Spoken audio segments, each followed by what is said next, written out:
offense. Let's go.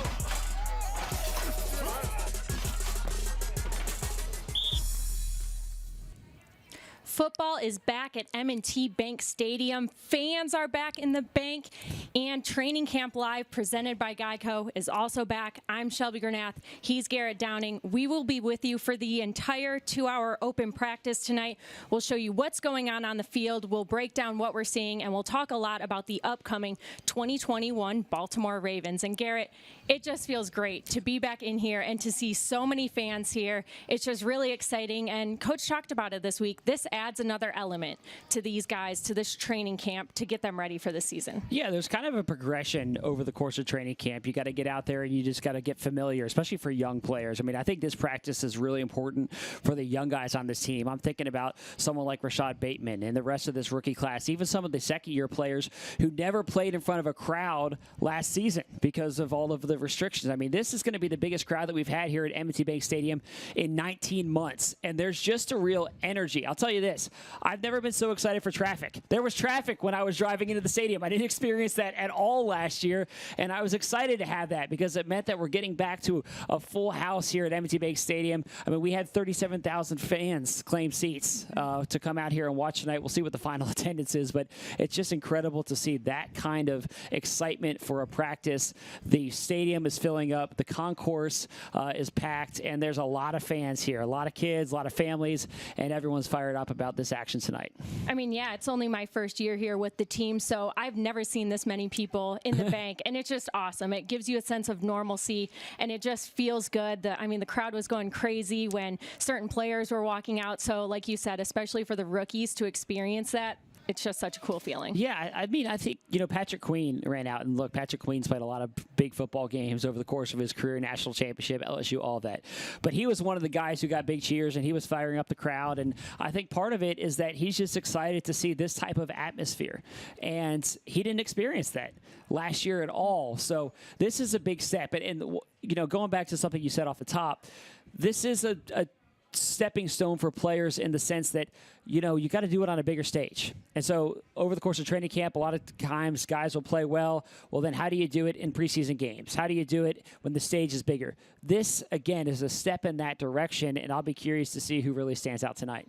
And Garrett, as much as it feels normal, seeing fans out there, Ravens kind of got hit with a reality check this week that the pandemic isn't over yet when Lamar Jackson got placed on the COVID reserve list. Yeah, absolutely. So he's not going to be out here tonight. He's on the COVID list, and the Ravens have had to deal with that reality over the course of the start of training camp. I mean, certainly you prefer to have your starting quarterback on the field when you open training camp, but that's not the case for the Ravens. So they're doing what they can. They're proceeding forward without him. Trace McSorley and Tyler Huntley, for the time being, are taking all the snaps with the ones. They've actually looked really impressive, I'll be honest, over the course of the first few days of practice. And I think that was a question to me.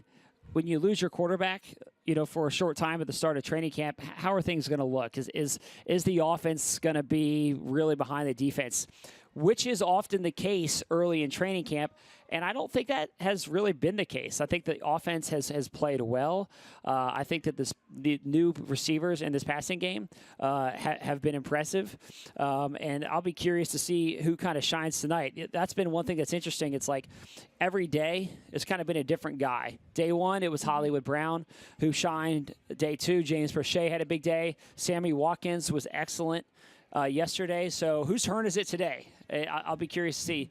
And also, as we're talking about who's out here, it doesn't look like Hollywood Brown is out here. I haven't seen him, Shelby.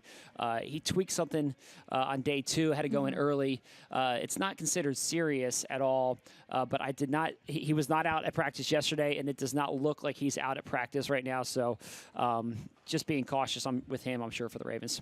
Yeah, it's all about that next man up mentality, and it's providing a lot of new opportunities for these guys. And I mean, the good thing is the receivers are still seeing those deep balls. Huntley and McSorley are still getting the ball up in the air, and it's helpful that those guys are getting those numbers. Absolutely. I mean, Huntley and McSorley are in the middle of a competition themselves for roster spots. I mean, they're trying to earn the number 2 quarterback job.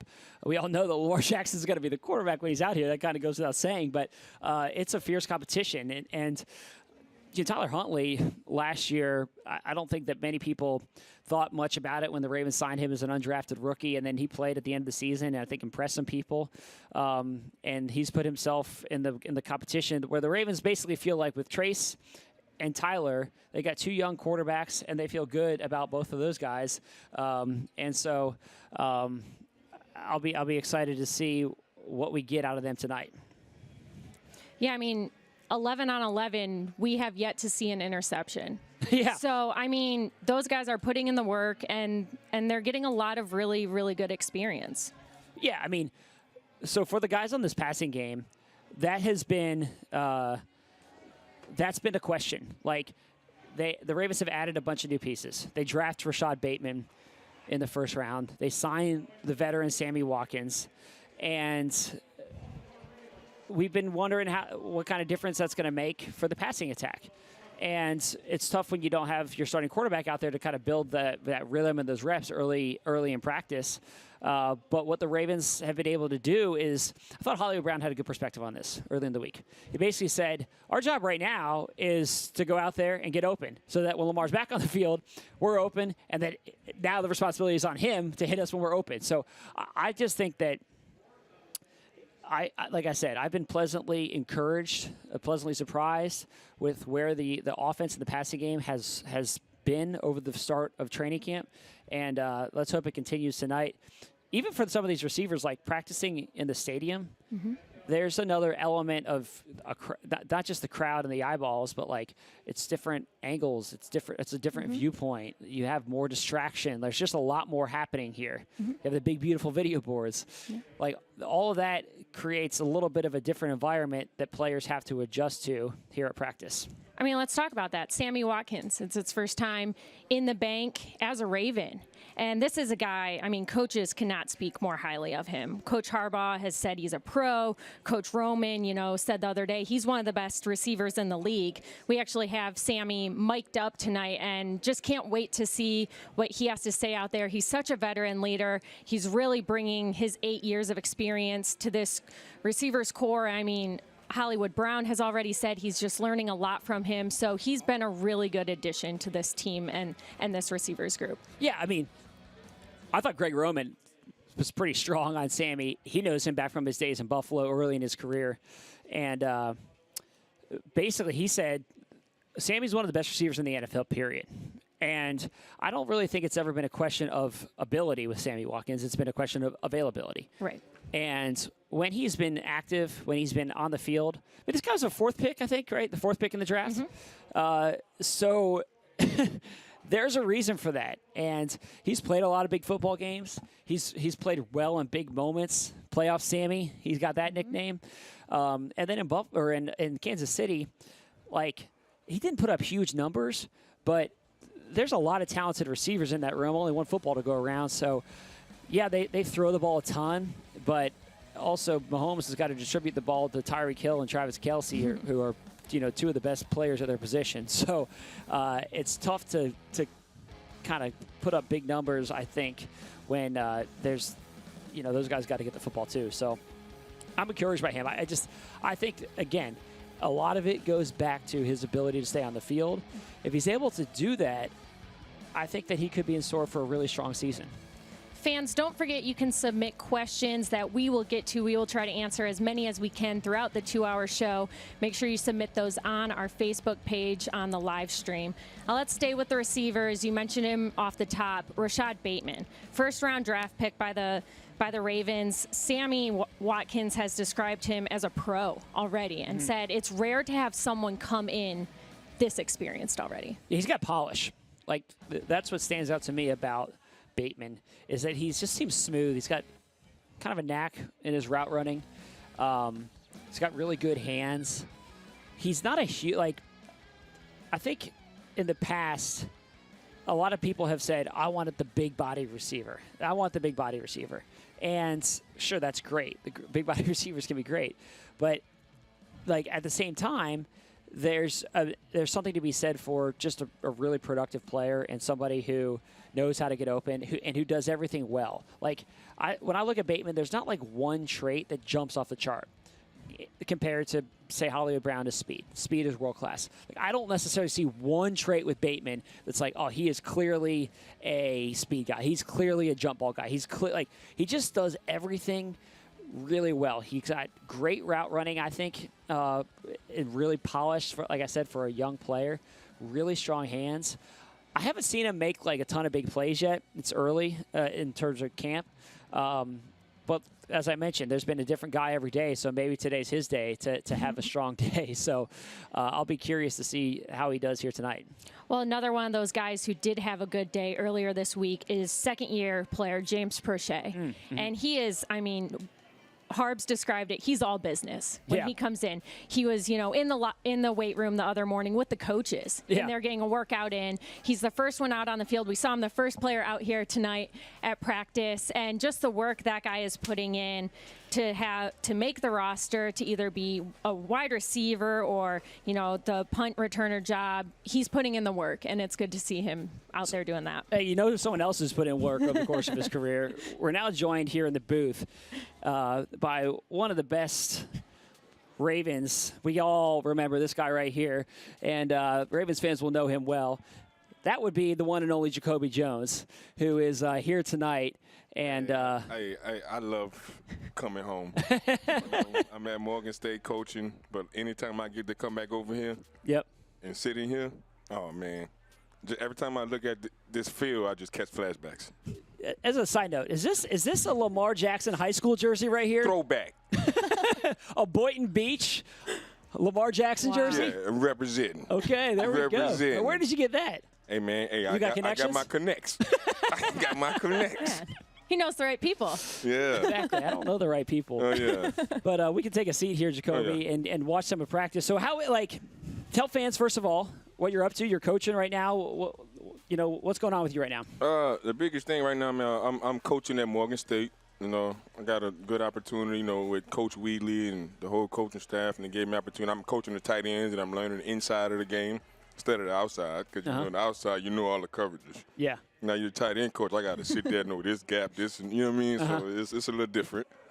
But it's big, and it's good for me, upcoming. Yeah, for sure. Jacoby, we were just talking about it. There's going to be a wide receiver battle during this training camp here with the Ravens. What have you kind of seen, and from your time here, what's it take to be a top receiver on this team?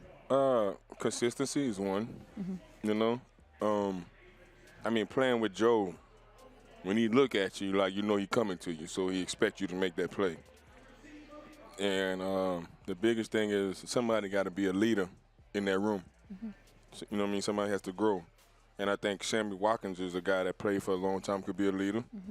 My man Brown, he's been in the league for a minute now. He should step up, but it's a lot of it's more than it's being a leader and being consistent.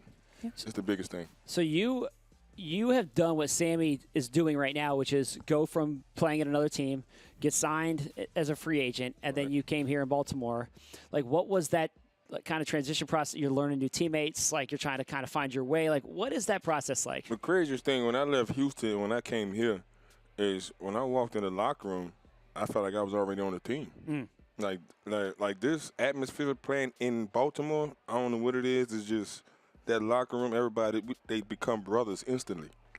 And that's not a hard thing to do here. So, when you come in, you fit in, they greet you instantly, what's up? You want to be a Raven? This is how we rock. Yeah. That's awesome. That's how we are. It's all about the culture. Coach Harbaugh talked about that this week and how important that is, and how you almost don't even have to teach it here. It comes natural to these guys. You'd be like, oh, I'm good. I fit in. That's cool. So now as you're a coach, as you try to, be part of kind of building a culture, do you take those experiences with you and try to? Yeah, and then I call every coach I play for and apologize to. Because I was like, if I was like this, I'm sorry. But the biggest thing is I learned that I used to pick Coach Harbaugh's brain what you look at as a head coach. I used to mess with him. You know what I'm saying? I used to pick all my coach's brain because I always knew I wanted to coach. But the biggest thing is teaching them about life. That's the biggest thing. Jacoby, you weren't just a great wide receiver here. You had a lot of success on special teams, and that's something we're seeing on the field right now. Talk us through that and how big your role was on that part. Well, see, okay, here's my trick. So I knew I was never the number one receiver. If I got the ball, I got the ball. I never cried for it, never asked for it. But I knew when third down came up, who getting the ball? If it was a kickoff, who getting the ball? It was my turn to play. So I just played. I played like I was playing it. Catch me if you can. What would go through your mind during a kickoff? A kickoff? Yeah, a return. I dare you to kick it. I dare you to kick it to me. You better kick it out the back of the end zone. You kick it to me, everybody already in the room, they already knew. They was like, Kobe coming out. You better get your block. There was a time, I forget what game it was. You might remember this. It probably happened so many times. You're like pacing back and forth in the end zone. I always do that. And Harbaugh's like, yo, they're about to kick off. I don't care. But every time I pace back and forth, I would mess with the kicker. So I'm like, where you going to kick it at? Where you going to kick it at? I dare you. So any way you kick it, I knew even though I already knew he was going to kick the ball at, but I used to mess with him. There was never a distance that you wouldn't bring it out. No, never. If I got my hands on it, I was coming. It was coming out. Right. It was coming out. Talk to me technical-wise about catching punts. I think that catching punts is one of the toughest jobs in the league. It's serious if you don't know how to read it. So if you got a right-footed punter and the ball nose straight and it's turning over 9 out of 10 times, it's going to go to your left. If the ball is sticking straight up in there and it's spiraling, it's going to go to your right. Okay. See? It's as simple as that, really. Yeah. But you got to understand the wind, the sun, if it's raining. Oh, well. It gets difficult. And then you got somebody bearing down on you. Yeah, that makes things a little more challenging. So as soon as they snap the ball, I look at the gunners, like, who got off first? Then I hear the thump. I look for it. I'm like, all right, that's where it's at. Now look again. I'm like, okay, I'm good. So you're not watching you're kind of going back and forth between the gunners and the ball. Yeah, you got to. Interesting. You got to. But if you don't look at where them gunners at, all right. You're going to get killed. You're going to get hit What? hard. What? Ain't no concussion. That's beyond concussion. They run through your soul, man. How tough is it catching punts from Sam? Because we've heard a million times, like, this dude's got a million. Sammy used to mess with me, man. And he got this kick he do. He'll face this way, literally, and kick that sucker like a curveball way to the other side of the field. So when I caught on to it in practice, I used to cheat him. I'd take off running before he even kick it. Sammy's probably the best athlete out there right now. I'd say I agree with that. I tell people that Sammy's probably the best athlete out there right now. He could shoot, he could golf, he could bowl. The softball games, he's always wins the home run derby, whatever. He's also out there coaching. We saw that earlier this spring. He was able to help coach his son's high school football team. So, man, just does it all. Sammy does it all, man. Hey, what do you think of cornhole? Oh, he took some money from people in the locker room on that game. Yeah, me too. So what do you think of the number 12 right now? You know that number well, Bateman, your rookie. Yeah. I mean, I've seen a couple of practices and he look good, but hey, he got that 12 on. You better hold it up. Yeah, that's big right there now. That 12 means something. Hopefully, I see it in the ring one day. Yeah, there you go. Looking for it up there. Hopefully, I see it in the ring one day. Jacoby, we've seen some interesting wide receiver drills this year that T. Martin and Keith Williams have brought. I mean, they were out there with soccer balls the other day. What would have been your impression if you walked into practice one day and there are soccer balls sitting there ready for you to catch? A soccer ball? They were throwing them. I think that's how most of our receivers reacted. That's a new one for me. I've seen tennis balls and golf balls, and I've never seen a soccer ball. Yeah, they said it's all about the hand placement, and I'm just saying, a soccer ball, you ain't supposed to touch a soccer ball with your hands. Handball right there. We've stumped him. Hey, everybody have their drills, whatever worked for them, get it going. I just lived on a jug machine. Give me a jug machine. I'm good. So we put out a video. James Prochet the other day, we put it out yesterday when he was catching catching passes off the jugs, and he was walking right up to it within a foot, you know. And you take it out of it. Would you do that too? Yeah. It's crazy. I used to jug 5 times a day. Really? I had my own jug machine in my garage. So when I pulled up from practice, call my cousin, you come downstairs before I go upstairs, open the garage, I'm on the jug machine before I walk up the steps. Wow. Yeah, I jug. You don't do that, Garrett? No, I do not do that. Oh, huh. That's I weird. used to jug like it was like nothing. I remember one time they left the jug machine in the basketball court at the facility, and I was like, all right, let's see what I got here. And I turned it up to like, it was Ryan, Mink, and I doing it, and we turned it up to like 30 miles an hour. I don't know, 30. That's light. Exactly. So I was like, but it's coming out of there, zoop, zoop, and we're just ducking. We're ducking and covering. And then I remember asking this guy one day, I was like, what do you turn it up to? He's like, I don't know, 40, 50, 60? What do you turn it up to? I just put it up to 80. Oh, my God. Oh, my gosh. I didn't test myself before. Like shoot it. Yeah. Hands like this. That's why my hands probably still shake to this day. Jacoby, this team starts the season on the road. Las Vegas, Monday Night Football. What kind of challenge is that going to be? I mean, honestly, I think that's excitement. I mean, to hear the fact that it's Monday night, I'm excited. You give me a Monday night game? Oh, man. Monday night in Vegas? Child, please. Can I sign a new contract? Get your one-game contract? Yeah, one-day contract. Just let me return 1 point. What? That's fun. Monday night? Monday night, Thursday night, Sunday nights. You got to live for it. Because everybody in America is watching. Yep. Especially. That's the only game on. Tune in. Yep. What was your reaction to the addition of the 17th game this year? Thank God I retired. But he'll come back for one game. Yeah, One game. But One. Just one. Yeah. No. Not that 17th. Oh, no. Oh, no. Oh, Hard no. Ain't no way. I saw that. I'm like, Jesus Christ. That's crazy, bro. Hey. So, all right, this is Shelby and I were just talking about this. Like, this is the most people we've had in here since the 2019 playoff game. It's awesome. Like, does it feel good when you come back and just get welcomed back, like this atmosphere? I tell you, anytime if I just pass by this stadium on 95, I scream at it. It's home for me right here, man. I had so much fun right here in the locker room with them guys, the coaches, the atmosphere, the fans. You know what I mean? It was ridiculous. Like, I couldn't even put a word for it. Like, you just be here, like, as soon as you come out of the tunnel, you was like, showtime. Yeah. What was it about this place? Like, you're not from here. You're from New Orleans. Right. You played in Houston. Then you come here, and this is where you've made your home. Why?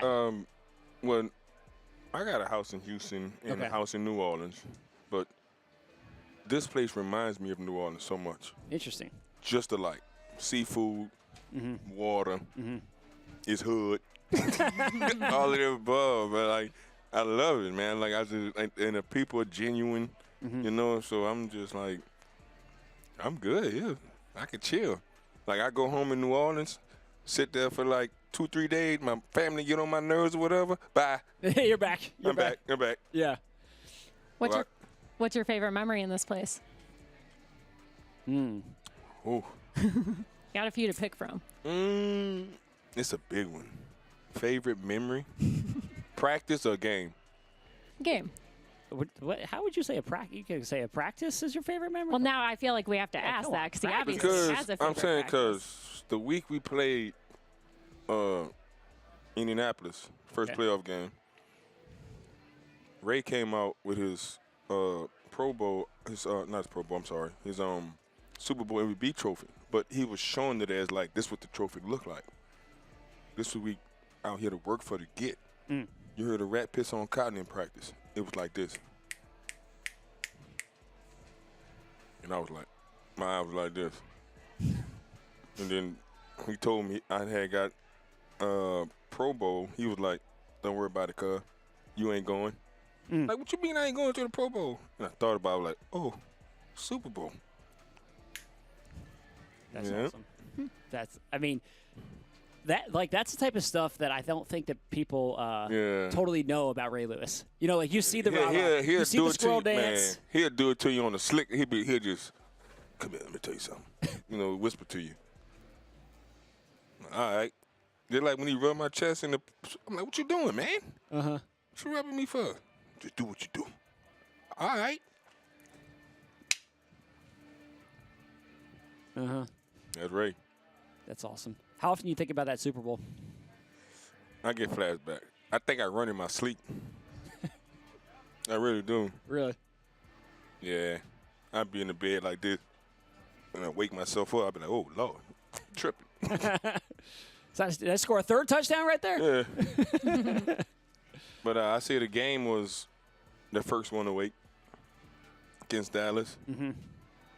They kicked it. They had just put me back deep because I was just returning punts at first. And they put me back deep, and I went 108. It was from this end zone, too. Yep. The other one that I really remember was the snow game. Ooh. That game was crazy. Oh, you don't know. I didn't even know they kicked the ball. I was talking trash to a dude in the stand. I was talking trash. No, it was on this side. I was talking trash to a dude in the stands. I'm flipping the bird at him and everything. I turned around, and the ball was kicked. I was like, oh, Lord. I just called and started running. and then the last one, and then we'll let you out of here on this, was the classic. I mean, this picture is Mike Tomlin? Mike Tomlin. On that side. Yeah, on that sideline, you're running it back, and Mike Tomlin does the old okey doke foot out there on the field, tries to play it off. Here's the crazy thing. You're not wind up playing for the Steelers. Right. Oh, you had to give him a hard time about that, right? No, he gave me a hard time. So how so? So it's Thanksgiving. We had meetings that morning, right?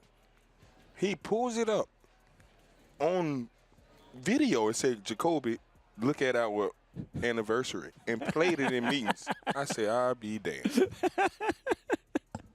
Played it in meetings. Oh, that's incredible. Yeah. Jacoby, thank you so much for your time. It was a lot of fun having you here, reminiscing. Enjoy the rest of practice. I know you'll get to talk to the fans here in a little bit, but enjoy your time here in the bank. They talk about Q&A. They're going to get an answer. Yeah, that's for sure. That's for sure, man. Thank you, man. So I love y'all. See you, buddy. All right, Good luck fans, this year, you're Morgan. watching Training Camp Live, presented by Geico. We're going to take a quick break, and we'll be right back.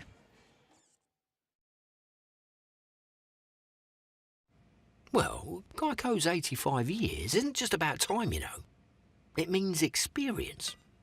I mean, put it this way. If I told you I'd been jarring raspberry preserves for 85 years, what would you think?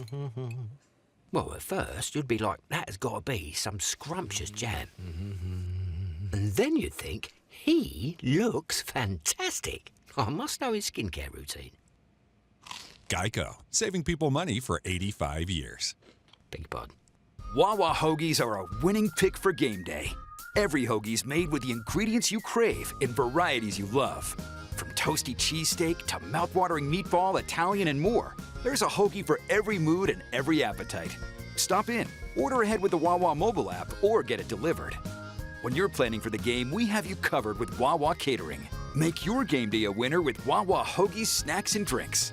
Wawa is the official hoagie of the Baltimore Ravens. Gotta have a Wawa. At PMSI, we feel that to beat the bug, one must be better than the bug. The house centipede can run up to 1.3 feet per second.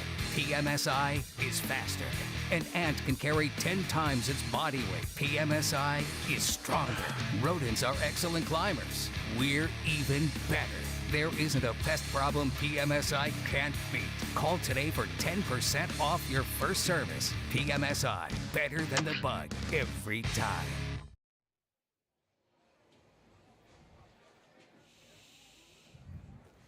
Fans, don't forget to save the date for the Ravens Countdown to Kickoff presented by Miller Lite. Monday, September 13th at M&T Bank Stadium. Live performances plus a watch party for the Ravens against Raiders game. Stay tuned to BaltimoreRavens.com for more information. Welcome back to Training Camp Live presented by Geico. Garrett, What have you seen so far out of practice? I know we were busy talking to Jacoby, but what have you seen I was too busy getting some great Super Bowl stories that I hadn't heard from Jacoby and reminiscing on that. But look, so just so fans are kind of aware of what's happening here in practice, if you're looking at it, you're saying, what's going on? It doesn't look like they're doing full team drills. The early part of practice here is a ramp-up period. So they go through individual drills.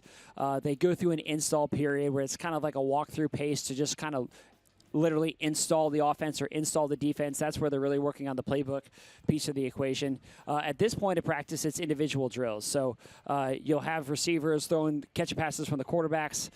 They all go into their individual position groups. So the tight ends are working together. The running backs are working together. The D-line's all working together. This is not a competitive portion of practice. This is just a portion of practice where they're, again, going through drills, getting warmed up, working on technique, working on the really fundamental pieces of the game. And so that's what's happening right now. And then as we progress a little bit later, that's when we'll get into more 7-on-7 and then also the full team stuff, which is, what we all want to see. Mm-hmm. We're now joined by a senior writer of The Athletic, Jeff Zrebiec. And Jeff, you've been out at the Under Armour Performance Center in Owings Mills. What are your impressions 3-4 days in? It's been a really fast-paced start to training camp. And I say that, Lamar Jackson goes down. I think, it casts a little bit of a dark cloud over the start of it. And then you get out there and, Trace McSorley and Tyler Huntley have both looked good. I think the offense has been very efficient. I think I've been surprised with the pace that the offense has played with. There's been very few pre-snap penalties, not a whole lot of run that play over. These practices have been very fast-moving, crisp at the early stages of training camp. I've been actually I was wondering when he's out, how's the passing game look? Yeah. And it's looked good. Yeah. Which I would say has been a pleasant surprise for me. Yeah, I think Trace McSorley, when you look at camp and you examine, we all do the stock up, whose stock has improved once camp starts. And I think as you look at it, if you're doing it after the first week, Trace McSorley has to be one of those guys.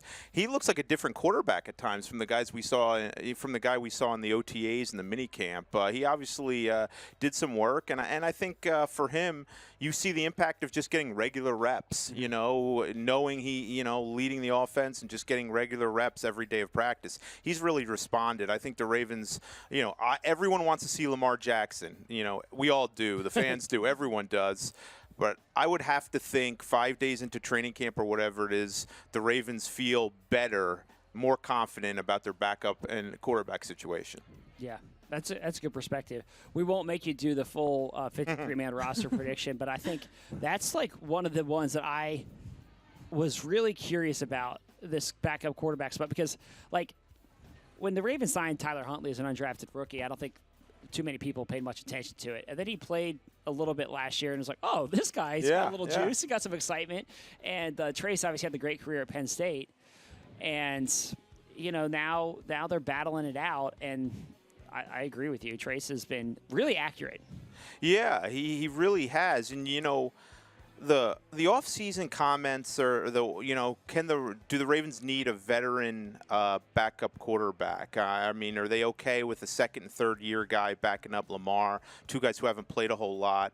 I think you forget about the fact the Ravens have a really unique offense, and not every quarterback can run the offense. And you can't just bring in some quarterback like one of these veteran quarterbacks off the street and say, okay, he's going to be a good backup to Lamar. You need somebody who's compatible with the offense. And there's just not a whole lot of guys out there that can do some of the things that they want their quarterback to do athletically. You don't have to change the offense if you go to number two quarterback. So they have two guys here that can do some of the stuff that Lamar does and can run this offense. They've already invested a ton of time in developing him, a year for Huntley, 2 years for McSorley and counting.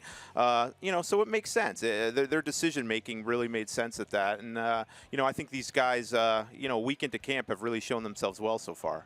Fans, don't forget you can submit your questions on our Facebook page. Make sure you head there, check it out, submit your question, and we will try to get to as many of those as we can. Now, Jeff, we just talked about the quarterbacks. There are a lot of position battles throughout this training camp. Which one interests you the most? Ooh, that's a good question. I really want to see how this offensive line mix plays out. And as I say that and as I talk, we see Ronnie Stanley at midfield, which is a great sight because we haven't seen him really. You know, he's been working hard, training, and I think his return, I think everyone's waiting for his return. He'd take that group to another level, but it's good to see him out here. But they have a lot of young, talented offensive linemen. Then they have some veterans who, you know, have been around, have a lot of starting experience. You know, they have some tough decisions to make there up front. And, you know, the added layer to that is everybody in the league wants young, talented offensive linemen, even if they're backups.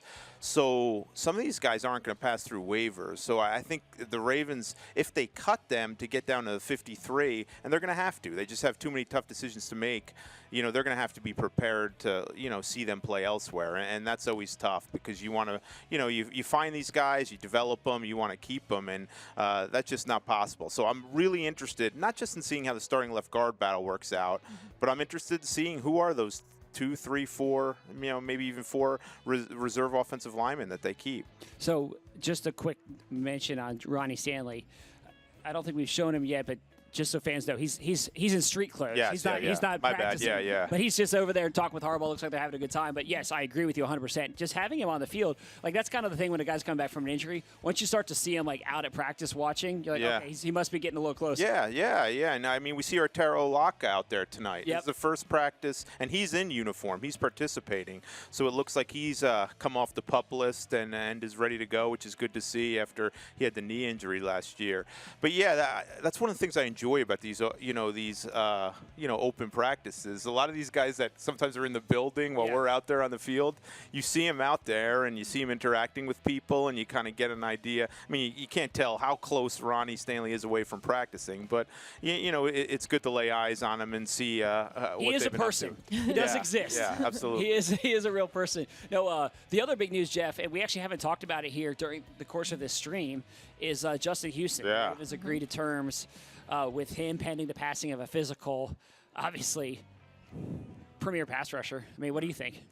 Oh, yeah. It just made too much sense not to happen.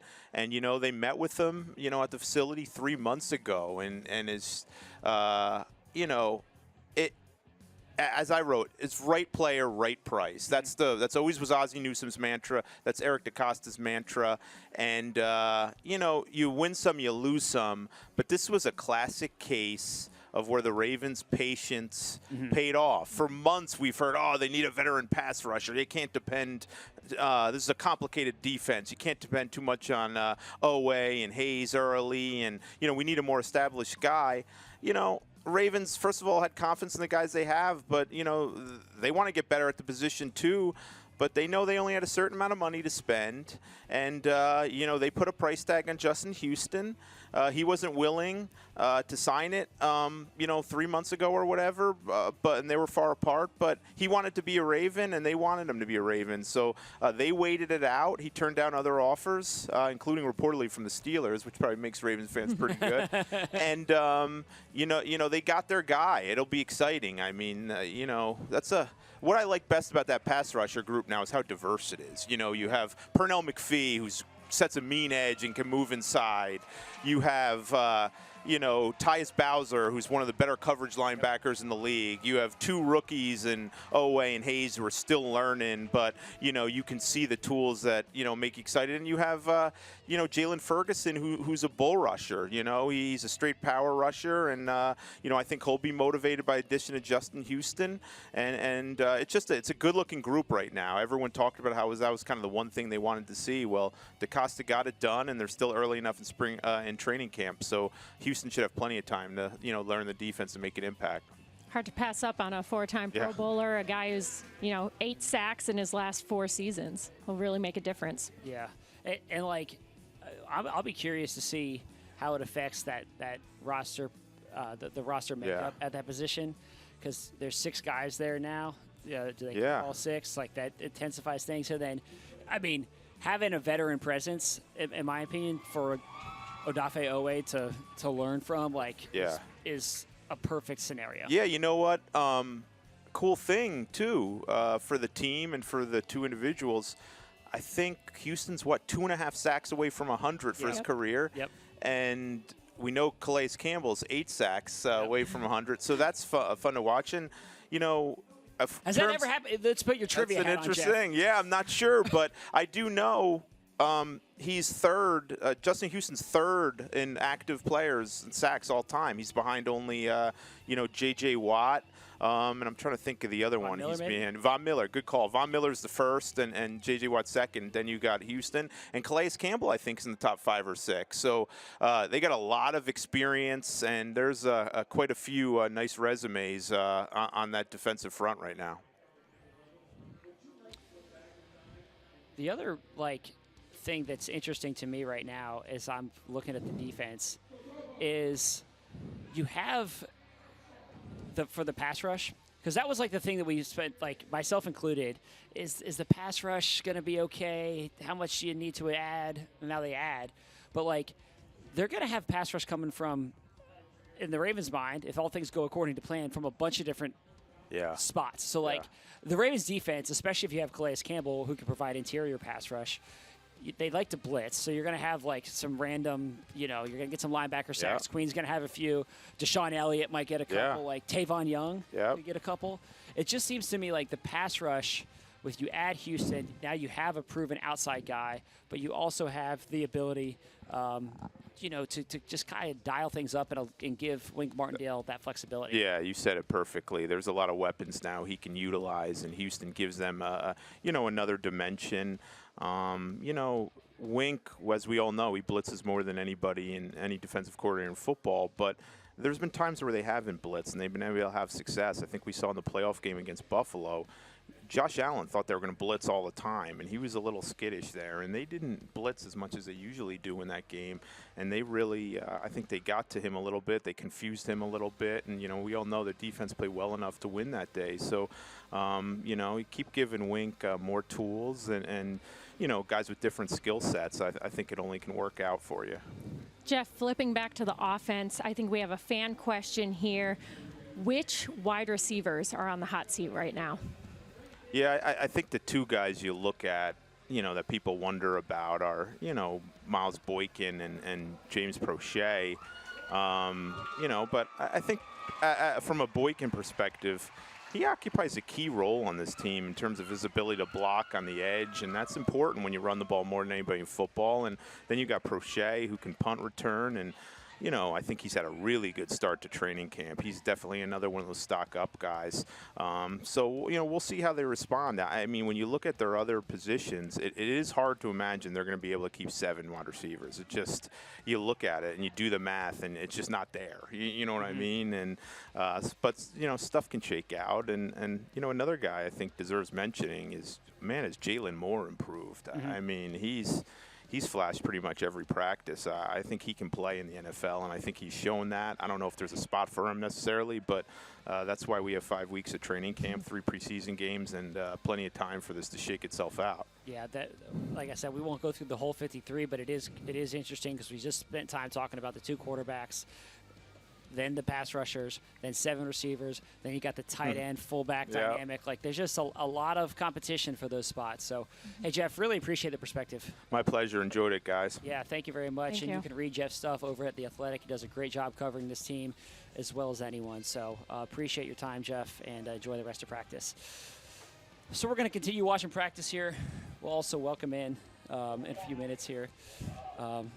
Ravens Ring of Honor member Michael McCrary, who's going to be joining us. And so Michael's making his way into the booth here, which is great. Good to see you. How you doing? Hello. Good. And so basically what's happening here on the field, guys, if you are keeping an eye on what's going on, the team's coming together now. Now is where we get into the full 11-on-11 drills. So we've gone through the individual portion. We've gone through some of the install, and now this is where things kind of, the excitement ramps up a little bit, and now we get to see some full 11-on-11 drills, which is exciting.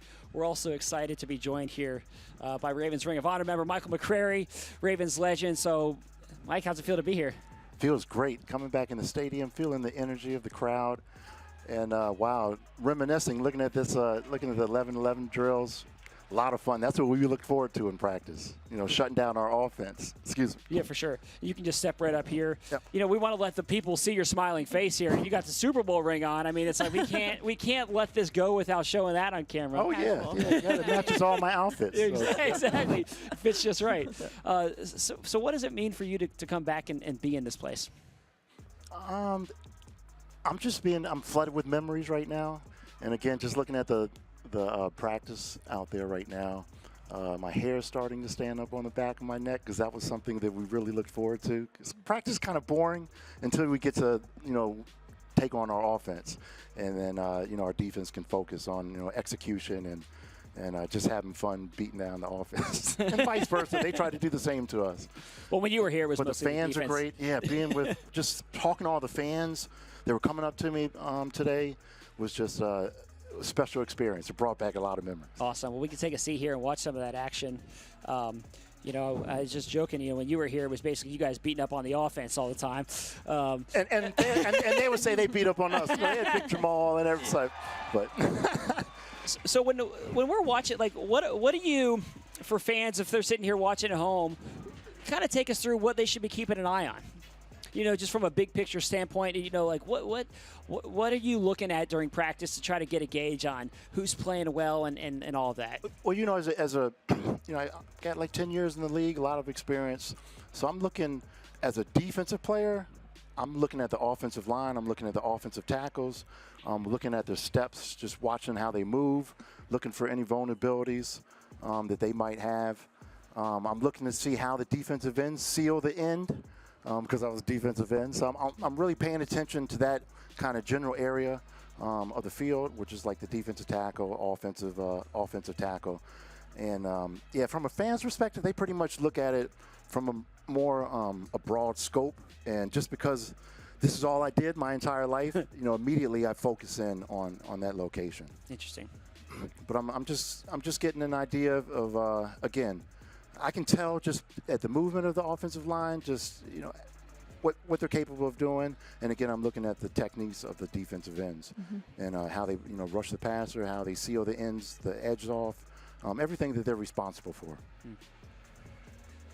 So for you, when you come back and you're in this place and you get to see fans, so many of them, spend a lot of time cheering you on, you mentioned kind of how it brings back memories. When you think back to your time here, what was it that allowed the teams you were on, especially that 2000 team, just to be so successful? Like, what was it about, outside of having good players and all that? There's got to be something more than just that. Oh man, it was unselfish play. It was unselfish play. As a defense, we took it upon ourselves to discipline one another. The coaches focused on X and O's, Marvin Lewis. But again, in practice, that's where the discipline takes place. You're making sure the young guys are doing what they're supposed to do and executing their plays. That's kind of like one of the main things. I remember we were very aggressive. Wow, it was just. I got to speak from the defensive perspective. Yeah, it was just such a special unit. I had played since I was 6 years old, and it was only on my teams. There was only maybe a couple players that that really stood out and very aggressive. Went to the ball. When I came to Baltimore, it was the first time in my entire career that there are numerous players, 7, 8 players that were just like that kamikaze attitude, and it was so special to be part of that. And we did a lot of good things. And most importantly was the fact that everybody focused on doing the best they could at their position. They weren't worried about what everybody else was doing. Very unselfish play, and that's what I remember. That's what made it so special. So, Michael, what do the players down there have to do to get one of those rings? Oh man, they just got to execute. Really got to execute. Really focus on that type of unselfish play as a defensive player, and it's hard sometimes, especially when you're a really good player. Sometimes it gets to your head, and you start breaking your assignments. But they just need to tighten up, just a little more. Obviously, they're a great team. They got weapons like I've never seen before. Obviously, with our quarterback. Yeah, I mean, he's so special. Are you glad you never had to tackle him? Well, so I'm always talking to my former my former teammates, and we always, we're trying to figure out how will we stop Lamar. And the only way we as a defense, we feel we could have stopped him, but we, in the discussions, the thing that comes out the most is we would have had to have played really, really good, disciplined defense. And but even then, I mean, he's such an amazing athlete. I've come across a lot of quarterbacks I've never seen anybody with his skill set before. His vision is insane, obviously. I'm just preaching to the choir. His speed combined with quickness, so usually you're fast or you're quick, but to have both of them and then to have vision, 180, who knows, maybe 200-degree vision is insanity. And to be able to throw the ball, get the ball down the field, yes, what a threat. And he's so exciting to watch, man.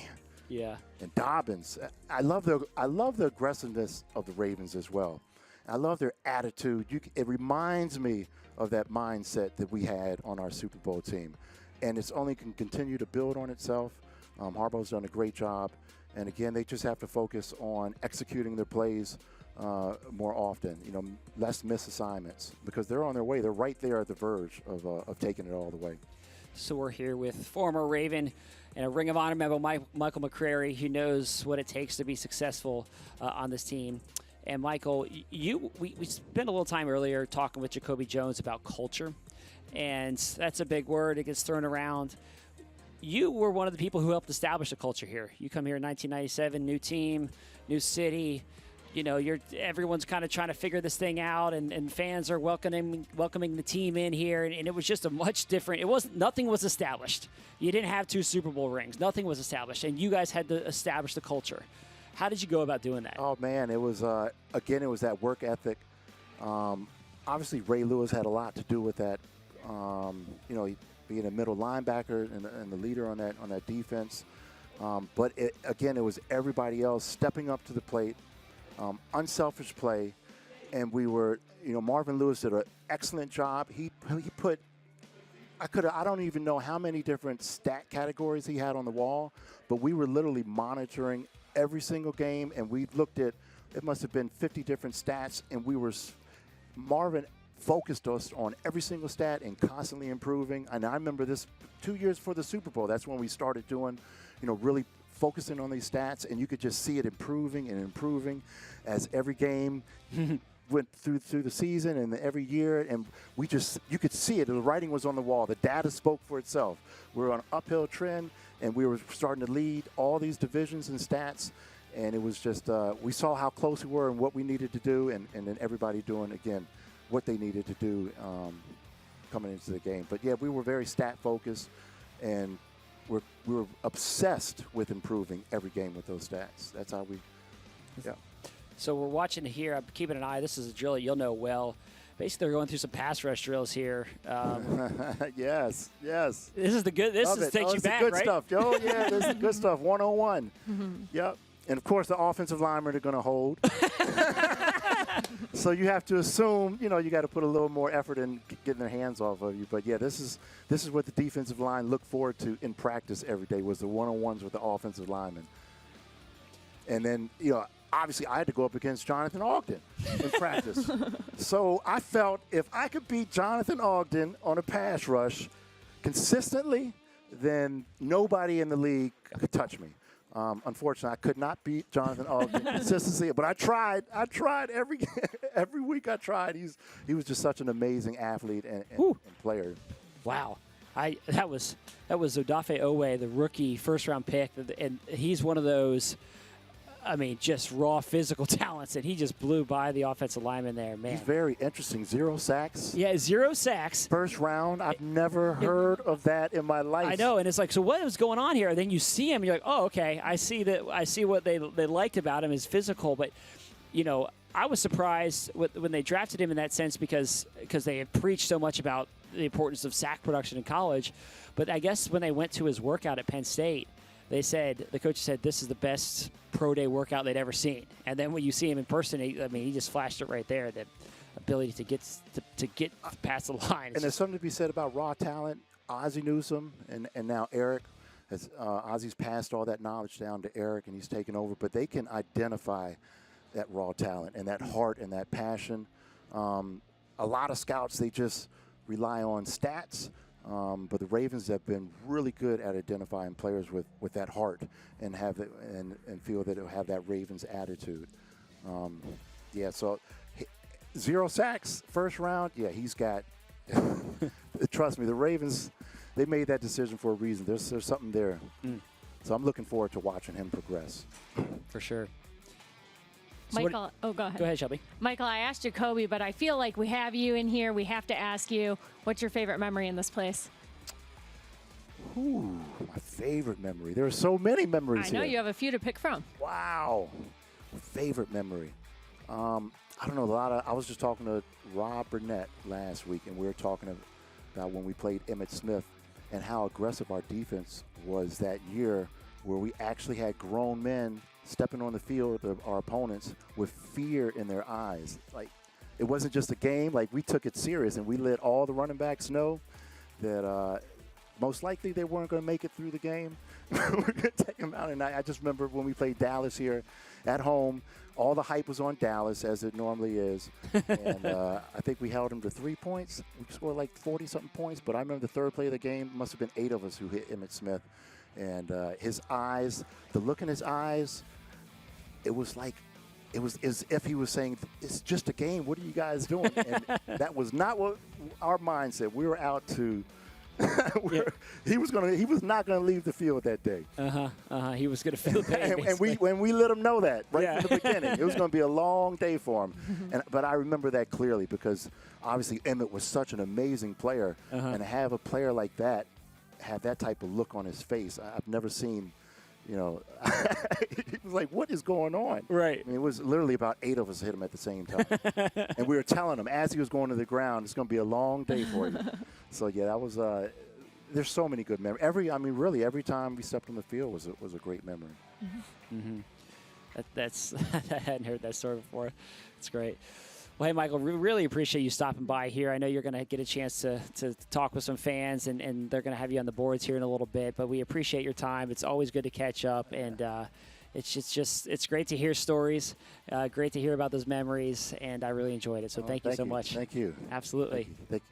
Thank you. We're going to send it to break, and we'll be right back in a few minutes.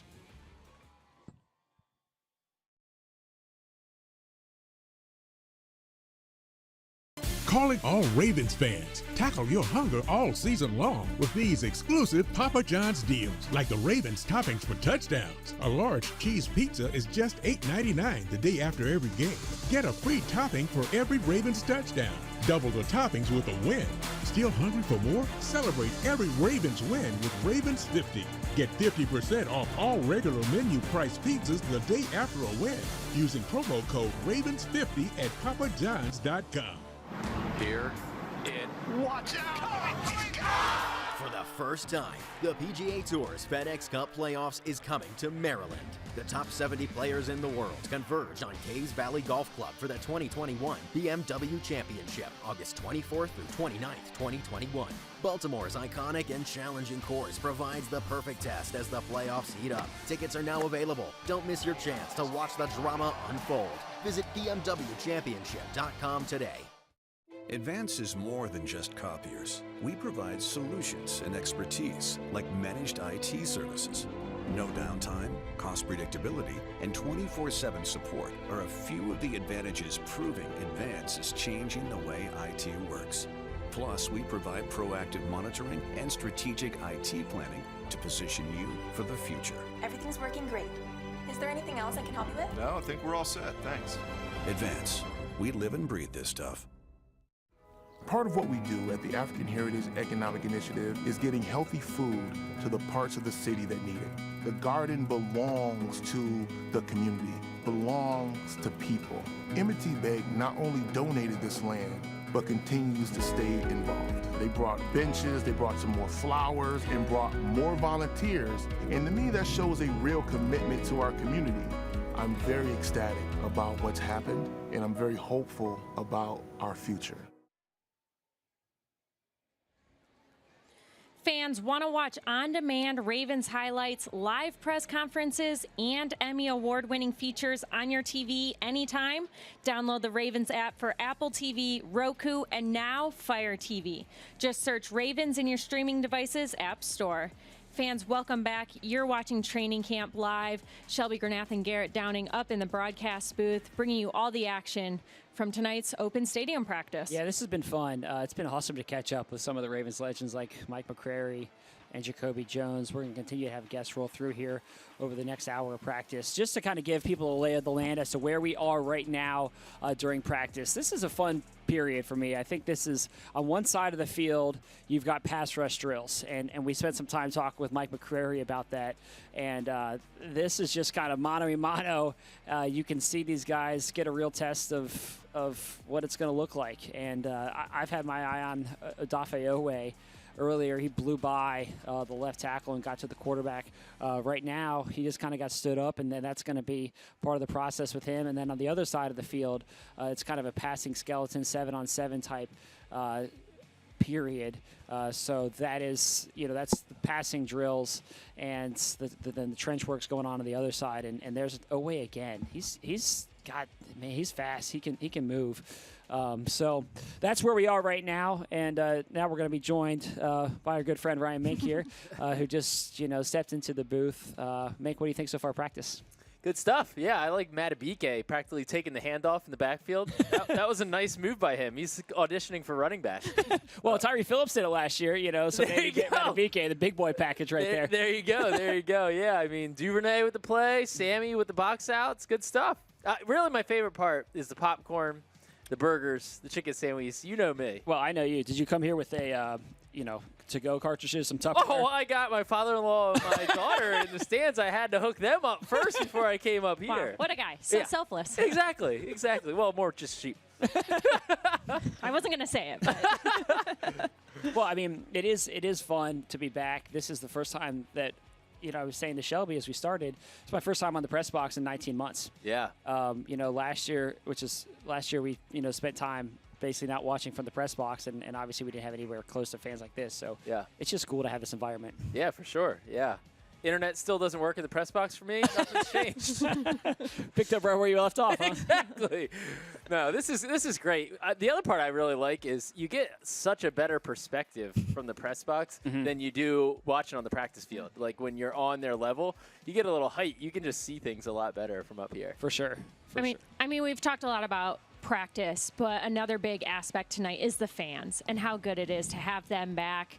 And, I mean, the lower bowl looks full, and it's just so good to have that energy back in the stadium. Oh, absolutely. Yeah, it was fun just honestly getting my daughter set up to watch practice and all the fans out there. Hey, I recognize you, and like you just haven't gotten the interaction with the fans. I really enjoy meeting them and just chatting with them for a couple minutes. And so it's just fun, man. And obviously you can tell with the turnout, selling out of tickets. I mean, pretty unreal, the amount of enthusiasm from fans this year. So it's very, very neat to see. So, all right, Mink, just, we're 3 days. This is the fourth practice of training camp. What do you think about where things stand right now, just big picture at this point? Well, I think my biggest big picture takeaway is just how well the offense has played. And I certainly wouldn't have expected that, generally speaking, because the defense outpaces the offense early in training camp. And because there's just so much timing involved with what the offense does, specifically in the passing game. And so you often see the defense kind of winning the day early in training camp, and then the offense gradually catches up.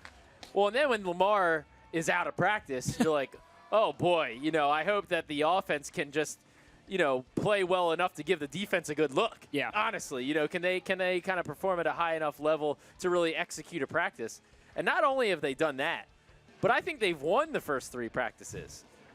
And so that is really remarkable in my mind, the job that Trace McSorley and Tyler Huntley have done. So, the Ravens, obviously not having Lamar out here hurts. It's not a good thing.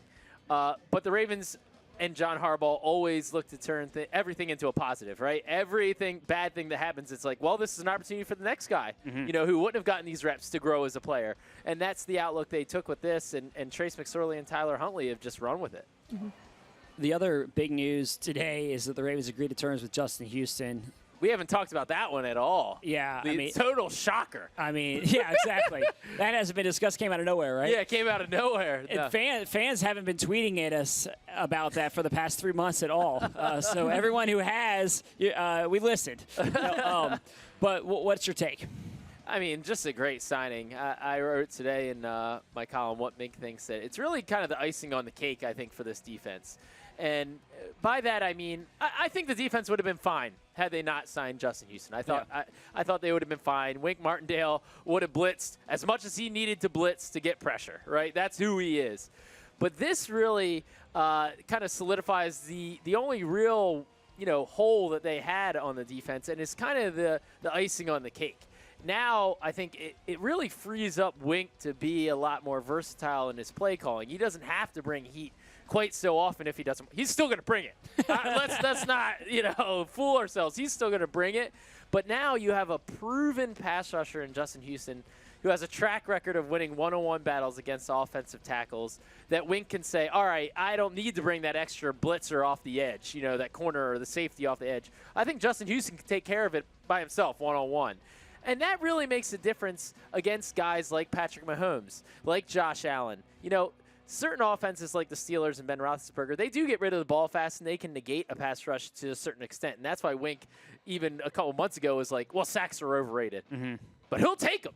He'll take Justin Houston and his sacks because he knows that there are players out there like a Mahomes, like a Josh Allen, who like to extend plays a little bit, who like to, beat that blitz, like to kind of get rid of the ball deep downfield. And if you're going to bring that blitz against them, they're going to make you pay. So having a guy like Justin Houston where you don't have to blitz, you can drop a little bit more in the coverage, that will help against some of those top-tier quarterbacks and top-tier AFC teams. And also just that experience, working for Odafe Oweh and Dalen Hayes to learn from that guy. I mean, that's going to be huge for those two rookies. Here we go. Big play down the sidelines. Rashod! No, Bateman. Messed up the call. Oh, no. Well, that's why you're not a play-by-play guy. That's why I'm the color guy. Who's the play-by-play announcer in this booth? Here you go. You get another shot. Make yours a replay. There it is. Well, it was easier to see it was Bateman from that angle. I mean, on the far side. That was the best catch that he's made in training camp so far. That was impressive. Beat the defender, gets both feet in bounds, makes a tough catch. That is why the Ravens drafted this guy. Yep. And I spent a little time talking about it earlier, but he is polished, and he doesn't have one exceptional trait. He just does everything incredibly well.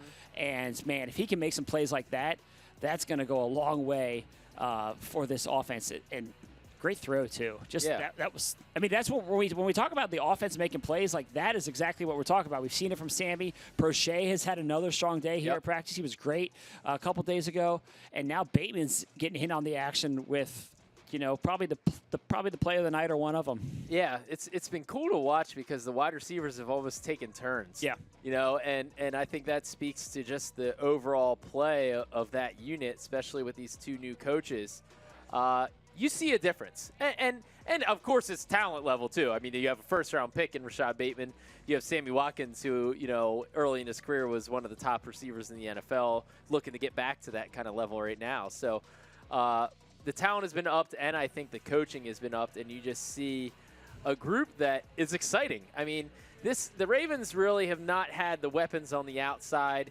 They haven't had enough weapons to take the pressure off of Hollywood Brown and Mark Andrews. I mean, everybody in the stadium, when it was 3rd and 6, you kind of knew, all right, where's Andrews? Where's Hollywood?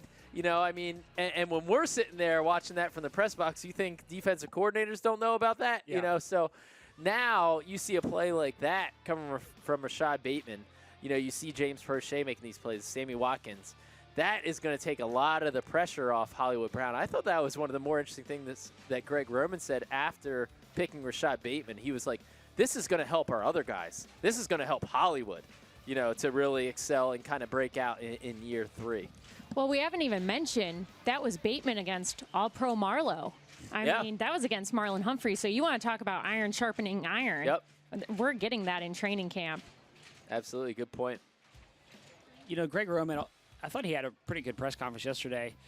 Said Sammy Watkins that he views as one of the best receivers in the league, period. So the thing for him, we all know it, stay on the field. I think he's going to make a difference if he's on the field. He also said that they want to open a new chapter of the playbook, and having Bateman, having Watkins will allow him to do that. And so, like, the big topic I think that we spend a lot of time talking about is expanding the profile of the passing game, and if you can do things like this. That's exactly what it is right there. Exactly what it is. And so those are two great examples. So you have the guys on the outside. Now you can hit a big play to Rashod Bateman down the field, and you also want to get the running backs, particularly that guy J.K. Dobbins, more involved in the passing game. And J.K. says he wants to be up there when you're talking Alvin Kamara, when you're talking Christian McCaffrey. Both those guys do a great job catching the ball out of the backfield. J.K. just did it on that play, and if he can do that in games, it's going to be a difference maker for this offense. Now, I don't think he's going to quite get to Christian McCaffrey territory. I mean, Christian McCaffrey caught over 100 balls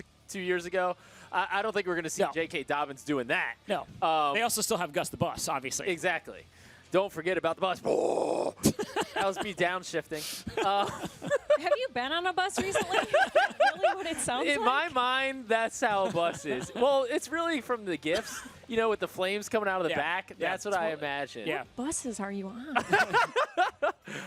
I'll give you a ride sometime. I don't think I want to. No, thank you. But I think J.K. Dobbins, you know, I think that he could be a guy that catches 40 passes. You know, I mean, he didn't really do it in college all that much, but I don't think that's because he couldn't. You're the Ohio State guy. Oh, yeah. Did they just not get their running backs all that involved in the passing game? Yeah, they didn't, and they just run a wide open spread offense. Right. And it's a different, I mean, it's just a different system in college. It's like spread them out and then spread the ball to a whole bunch of different guys in the passing game. So it's not a question of ability with J.K. Dobbins catching the ball. Really, what he needs to improve on is cutting out the drops. He had a high drop rate last year, really concentration drops. He has good hands. I mean, the guy can make some spectacular catches. It's just eliminating some of that concentration drops, and that will come, I think, just with more reps and practice, getting the ball thrown his way more, to be honest. And then once he has the ball in his hands, every reason that he's a great running back is a great reason why he's a great receiver. You know, he's got the power, the speed, the twitch. He can make guys miss. So yeah, I think J.K. Dobbins is he's gonna make some plays in the receiving game for sure. All right, fans, it's time to play You Pick the Team, presented by MedStar Health. Predict the Ravens' 53-man roster by August 30th, and you could win a pair of tickets to the Ravens home opener against the Chiefs and a Rashod Bateman autographed football. Make your picks now at BaltimoreRavens.com/YouPickTheTeam. And now I feel like this is going to be an episode of The Lounge, but we're gonna bring it up 4 days into training camp. You guys go ahead. Predict the 53-man roster. Just kidding. You don't have to do that. It's going to be tight in some spots. Cornerback is, I think, a very interesting one. You know, wide receiver was one that we were talking about coming in. And that I have a hard time seeing them releasing any of these guys, to be honest. I mean, the way that Prochet has played early on, we were kind of talking about Prochet and Boykin, that there being a good competition there. And, you know, both have made plays. Prochet has really shined. I think Boykin has made some plays too, and I like the way the Ravens are using him in a variety of different kind of roles. So, I don't know. This could be the year with all the wide receiver talent that you keep 7. Wouldn't shock me. It's just tough, you know, if you have 7 receivers. Then where do you cut from? And then with the arrival of Justin Houston, that position group certainly becomes more crowded. You got 6 guys there, and I would be really surprised if the Ravens didn't keep one of those outside linebackers. You know, I think this is an important training camp for Jalen Ferguson to take the next step, but I think that there's still high hopes for him, so I would expect him to be on the team. Right. And then you got the dynamic with Ben Mason. Is he on the team as a extra tight end / fullback? And then I would only expect 2 quarterbacks, but yes, it's going to be difficult. So at corner, let's run through that real quick. So you're going to have Marlon Humphrey, Marcus Peters, Tavon Young, Jimmy Smith. There's those 4. Then I think that Anthony Averett's going to be on the team. He got back on the practice field yesterday, and he's out there again today. Had to pass his conditioning he'll test. definitely So be he'll be on the team. That's 5. I would expect Shaun Wade, 5th-round pick, to be on the roster. That's 6. Yep. And then you got a couple other interesting names there in that mix. Khalil Dorsey, you have Khalil Dorsey, yeah. Nigel Warrior, who's done well in camp so far. Devontae Harris, who's a veteran special teams ace, who the Ravens re-signed this offseason. Chris Westry, a former undrafted player who the Ravens picked up on a reserves futures contract. Big, tall guy, 6'4", has played well, had an interception. It's tight. It's tight at DB, absolutely. Yeah. But, and the Ravens, you know, when you're talking about spots to trim from, I never look to the defensive backs because the Ravens love to have a ton of them because they've gone through the injury plague at cornerback and they don't want to do that again. So I wonder if this is the year where they go a little later at tight end. You know, we've all talked about the competition for the 3rd tight end, but do you say, particularly if Miles Boykin is running more of those tight end-ish routes, you know, do they say, all right, we're just going to keep 2 and then have Boykin? But the question mark then is, well, what's Nick Boyle's health look like? Right. How quick does he get back? Is he 100%? And how many plays is this guy that a lot of fans are interested in, Josh Oliver, making? Because he's got talent and he's got size. Yeah. Like he's an impressive physical specimen. And he's made a few nice. He had a nice catch yesterday in practice.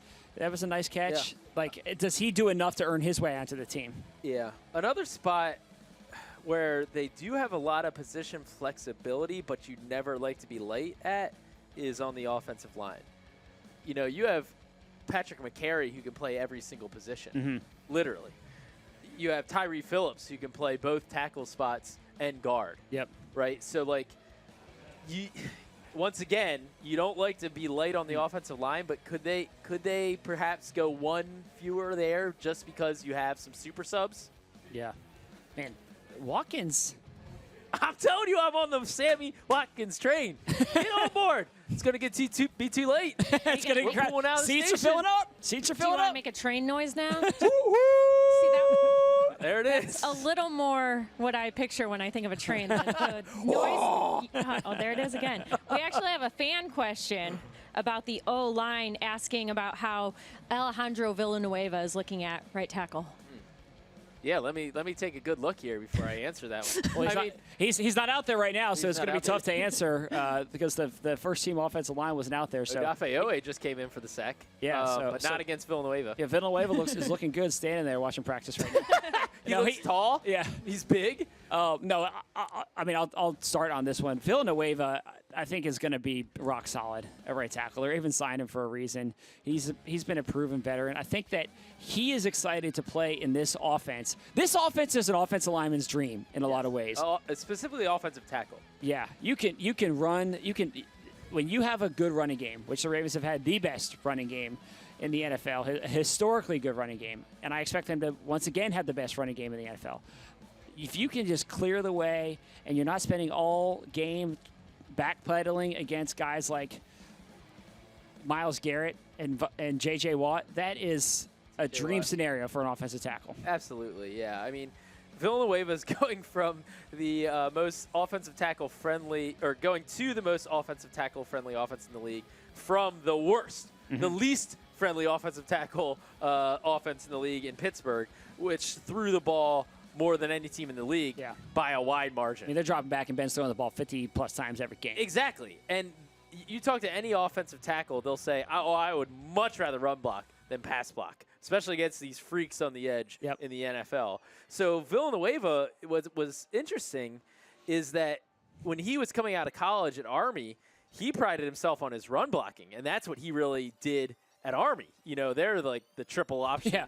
You know, that's run there. And so that's what he really liked to do, and going to Pittsburgh really wasn't a natural fit for him. Now, he played well there. You know, I mean, he adapted, and he played well.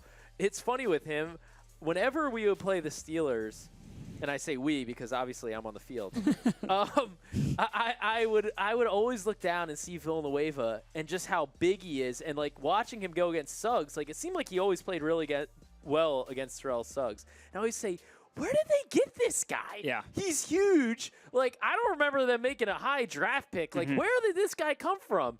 And here's this, Army Ranger, who they picked up with a great story, and he just steps in, and he's a multi-year Pro Bowler, like one of the better offensive tackles in the league.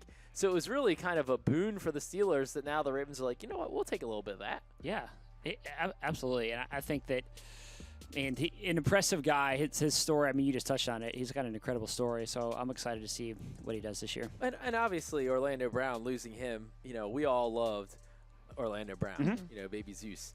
And but I think that Villanueva is not, it's not like a dramatic drop for him. Even though he has to change from left to right tackle, I don't think the drop-off there is dramatic. And in some ways, I think the Ravens actually could make some improvements. Interesting. Yeah, and I think that this offensive line as a whole, oh, for sure, it can be much better than it was last year. First of all, Ronnie Stanley is expected to be back, ready to go. A lot hinges on that. Yeah, a lot hinges on that, but the hope and the expectation is that he's going to be ready to go at the start of the season. He is out here watching practice tonight. Not in uniform. He's not practicing, but he's out here watching practice tonight. Does he have his homemade ice cream with him? He did. I didn't see if he had the homemade ice cream. He is very into the homemade ice cream, but I didn't see if he brought any out for anybody to try. But so you have Stanley back there. You're going to have a left guard competition that's still one to watch. Ooh, that was Prochet, man. Prochet is highly involved. If I had to pick one guy who's stock up for the first week, Prochet's at the top of that list. You're going to have the left guard either be Ben Powers, could be Tyree Phillips, could be Ben Cleveland. Center's going to be Bozeman. Right guard is Kevin Zeitler, who the Ravens paid a bunch of money to. And then right tackle, we just talked about Villanueva. So it's just going to be – I think that the Ravens are confident and they feel really good about the offensive line being improved this year, and that's just going to open up so many other things. If you can run the ball well, we have the weapons on the outside, you're getting more of these running backs involved in the passing game. It's a lot for Greg Roman to play with. Well, and just protect. Oweh! Oweh chasing down Huntley to the sideline is just something to watch. I mean, you talk about the guy being a combine freak. We have a replay right here. Yeah. Unbelievable. I mean, you talk about... That's not the first time he's done that. Yeah, he this did that training in camp. practice the other day. I mean, you talk about just being an athletic freak and what he showed at his pro day and all that stuff and the speed. That's it right there. And chasing down some of those screens, the wide receiver bubbles that you see a lot especially from Kansas City. Oweh can do that. Going back to the O-line for a minute, Bradley Bozeman at center.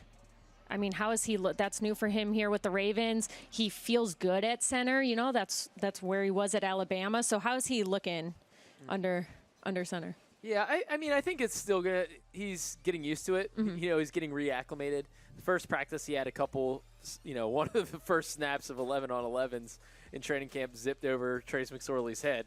Obviously, that brings back nightmares from the playoffs last year. So, that's really a big thing they're trying to eliminate. But here's the thing with bad snaps, okay? It's never going to be perfect, right? You chase perfection. I thought John Harbaugh put it well there. You chase perfection, and that's what that's the goal. But there's going to be some snaps that are off target. Lamar Jackson does a good job of corralling most of them. You just can't, you can't throw it behind the batter. You can have a wild pitch, but when you start throwing it behind the batter, that's a problem, right? Then you're chasing the ball 20 yards backwards. We can't have that, right? And so really the problem for the Ravens, too, is that they had some high-profile bad snaps. And so, I think Bradley, with more reps, more snaps, he'll get better and better at it. But I think Bozeman's going to be reliable snapping. Like, I think that he did it at Alabama. Like, I think that he is going to be – I think that the snap issue will not be an issue. I do not think there's going to be a game this year that everyone's talking about snaps at the end of the game. I do not expect that this year. I don't expect it, too, and I'm knocking on wood that you're right. Yeah. We need that's not fun. Yeah.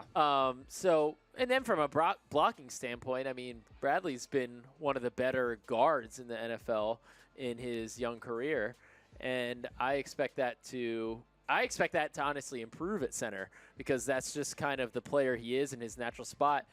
One thing that shouldn't be forgotten also is that the center is kind of the anchor of your offensive line, right? The left tackle is the guy that gets paid the most money.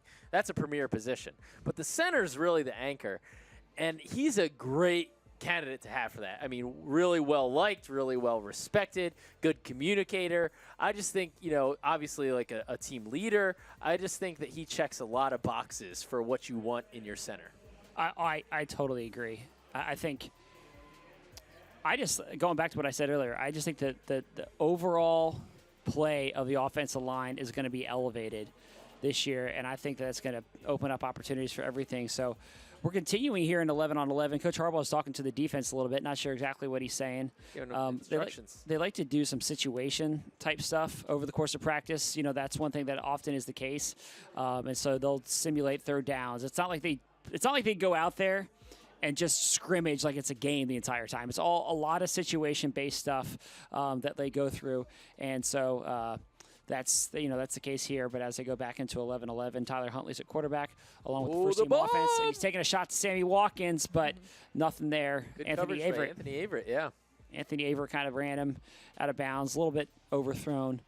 But Averett's got great speed, and he's a good player. I like Averett. I like him a lot, too. I mean, that's a guy a number of players have said, if he didn't have all the talent at starting quarterback here, this guy would be a starter. He would be a starter on a bunch of other teams. He's just got Marlon Humphrey and Marcus Peters ahead of him here, and Jimmy Smith. Oh, I thought he was going to break on that. I thought if he threw that to Dobbins, Anthony Averett was going to have a pick right there.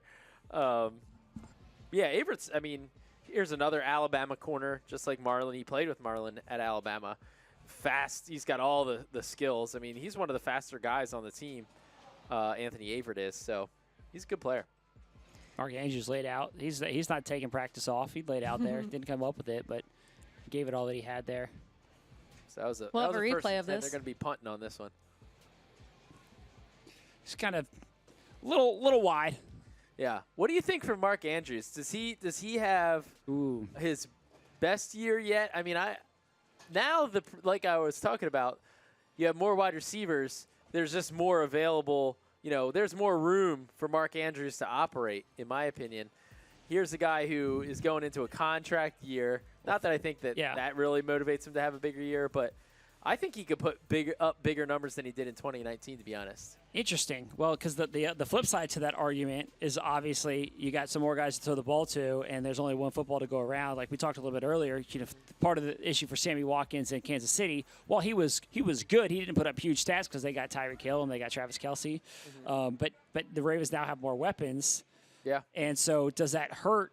Like how does it? Which direction does it go? Right. Does that hurt your stat line because now Bateman has 700 receiving yards, and Watkins has 700 receiving yards, and Hollywood, Lamar Jackson talked about Hollywood. He wanted to have him go over 1,000. What's that leave for Mark? You're leaving Mark about 300 on the bone there. That's what I'm saying. So last year he had 58 catches for 701 yards, 7 touchdowns. He was 14 games last year. Yeah. 15 games in 2019, he had 64 catches, 852 yards, and 10 touchdowns. So you think he's hitting 1,000? 1,000 would be tough. 1,000 would be tough. I'm going. Would you say 852? I'm going 853. I think it's more. I think that the stat line is more like what we saw last year. Yeah. Right around 700 rather than 850. Yeah. Because I think that there's more options, and. Back in 19 and last year, he didn't have all those options. Yeah. It honestly, I think. And J.K. Dobbins, everyone's going to have a great 1,000 yards for J.K. Dobbins, running and receiving. Well, yeah, exactly. Christian McCaffrey numbers. That's a good point. It's going to free up Mark to make more plays, but as you said, there is only one ball to go around. Mink, I think unfortunately we're going to lose Garrett here. I heard he has a previous obligation. So what? Getting ice cream? I gotta go get ice cream. I gotta go load up on a few hot dogs. I gotta see if they got the nachos in the press box. Good luck. I wiped them out. But good luck. I'm hoping, Mink, since we had you on the show, that maybe someday I can join the lounge. But we'll see. You're welcome to come on. You got to talk to Garrett. He's the booking guy, and he's kind of a Scrooge. This is classic. This is always like, this is good parent, bad parent. I'm the good guy. You ask your one parent for something, and then hey, you got to go ask your mom. All right, fans, we are going to take a quick break, but we will be right back. M&T Bank Stadium open practice coming right back. Well, Geico's 85 years isn't just about time, you know. It means experience. I mean, put it this way. If I told you I'd been jarring raspberry preserves for 85 years, what would you think? Well, at first, you'd be like, that has got to be some scrumptious jam. And then you'd think, he looks fantastic. I must know his skincare routine. Geico, saving people money for 85 years. Beg your pardon. Wawa hoagies are a winning pick for game day. Every hoagie's made with the ingredients you crave in varieties you love. From toasty cheesesteak to mouthwatering meatball, Italian, and more, there's a hoagie for every mood and every appetite. Stop in, order ahead with the Wawa mobile app, or get it delivered. When you're planning for the game, we have you covered with Wawa Catering. Make your game day a winner with Wawa hoagies, snacks, and drinks. Wawa is the official hoagie of the Baltimore Ravens. Gotta have a Wawa.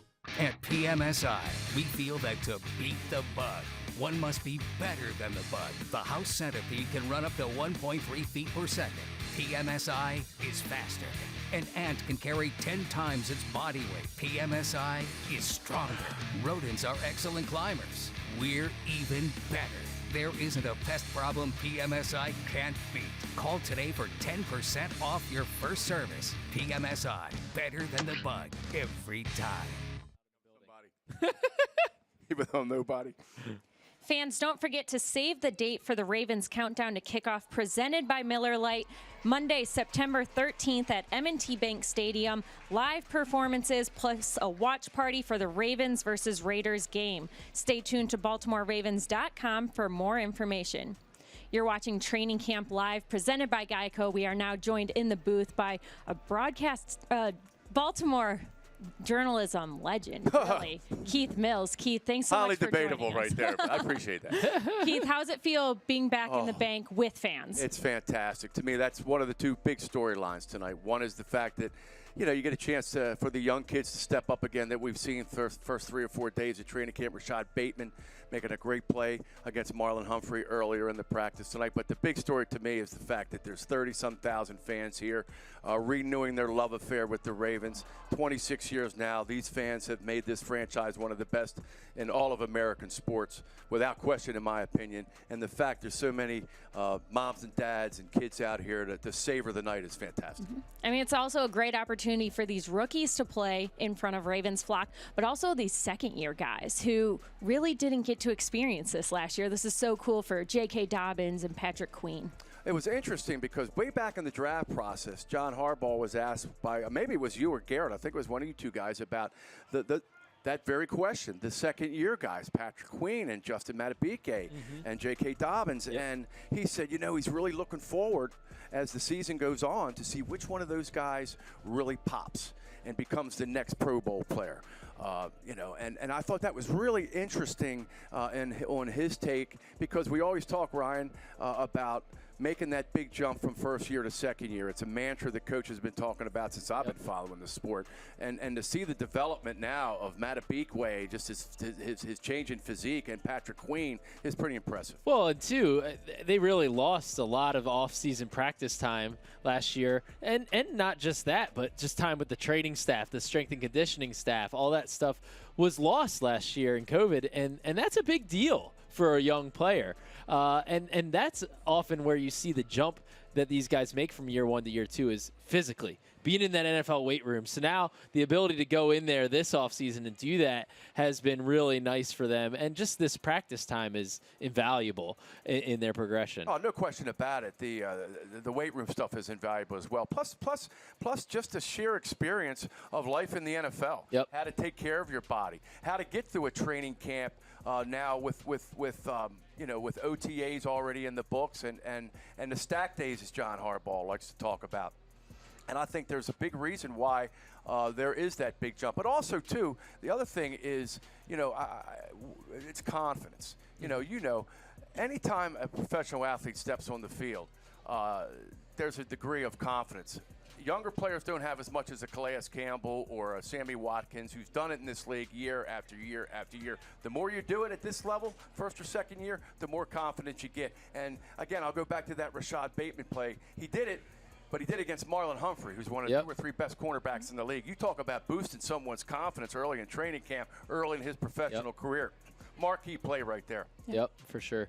I think another interesting thing about the fans returning this year, and we talked to, before Lamar Jackson was put on the reserve COVID list, we had him on the Lounge podcast, and he brought this up that it was tough. It was tough for players around the league not to have fans, right? You just feed off that energy. I think it might have been particularly tough for this team and for Lamar and for some of these young players. I mean, I have visions of the Monday Night Football game in Los Angeles, right? And they're dancing around, right? And, I mean, they were living life. They were just soaking it up in 2019 and having so much fun. And honestly, you could tell that they weren't having as much fun last year. Really. I mean, and Lamar is a player that thrives off that. Like, he just has fun playing the game, man. I mean, it's a backyard game to him in some ways. And I think that having the fans return for Lamar, for some of these other young players, J.K. Dobbins is another guy who I think of who didn't experience it at all yet in his NFL career. And I remember watching him pregame last year, and the dude's just dancing as soon as he comes onto the field. I mean, you can feel the energy from him. And now with fans here, oh my gosh. I mean, it's going to take it to another level. And the young kids that come in are immediately informed by the veterans, whether it's, again, Marlon Humphrey, who's only been in the league, 5 years now. He's an established veteran, or whomever it may be, that the fans here are truly unique. Every fan's a front runner to an extent, but in Baltimore it's a little bit different, man. They develop a relationship with the player, not so much the statistics. Yeah. The player, what the player does in the community. They get out and they meet the fans in the community. It's pretty unprecedented. It started years ago when Art Modell moved the team here. I always tell this story. Shelby, right on the other side of the stadium is where Art Modell had his press conference. He said 3 things. He said, I guarantee the people of Baltimore, we will do everything in our power to make sure we have a winning team. We're going to spend money. We're going to do all this. 2, the players of Baltimore are going to play as hard as Johnny Unitas did or whomever. And he goes, we will live in the community. I guarantee it. They did that under him. They've taken it to a new level with Steve Bisciotti and Dick Cass and the community relations department you guys have put together, Ryan, is unprecedented, in my opinion, in professional sports today. It's unbelievable what this team does in the community. And these fans we're looking at right now in front of us know that. They know that. Well, I was saying earlier in the show, I've been with the team for a year now, and I've never seen this many people in the stadium. So I am so excited to see our players out in the community and see that relationship between the fans and the players. And it just seems so special, and I'm so excited to finally witness that this year. I got a kick out of every one of the players that have come up to the podium the last couple of days have said, man, it's great to see you guys again, and it's great to see everybody in the crowd. It's great to see the kids. You know they're dying that they can't sign autographs. Yeah. But I got a kick out of Marcus Peters yesterday taking his shoes off and giving them to a little fan. Yep.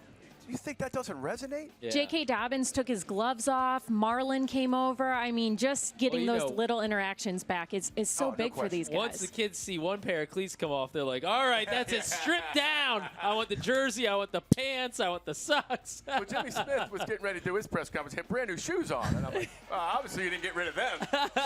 Or maybe you did. You just put new shoes on. Okay, this offense lighting it up out here. How about it? 11 on 11 in this situational work. And how about Trace McSorley and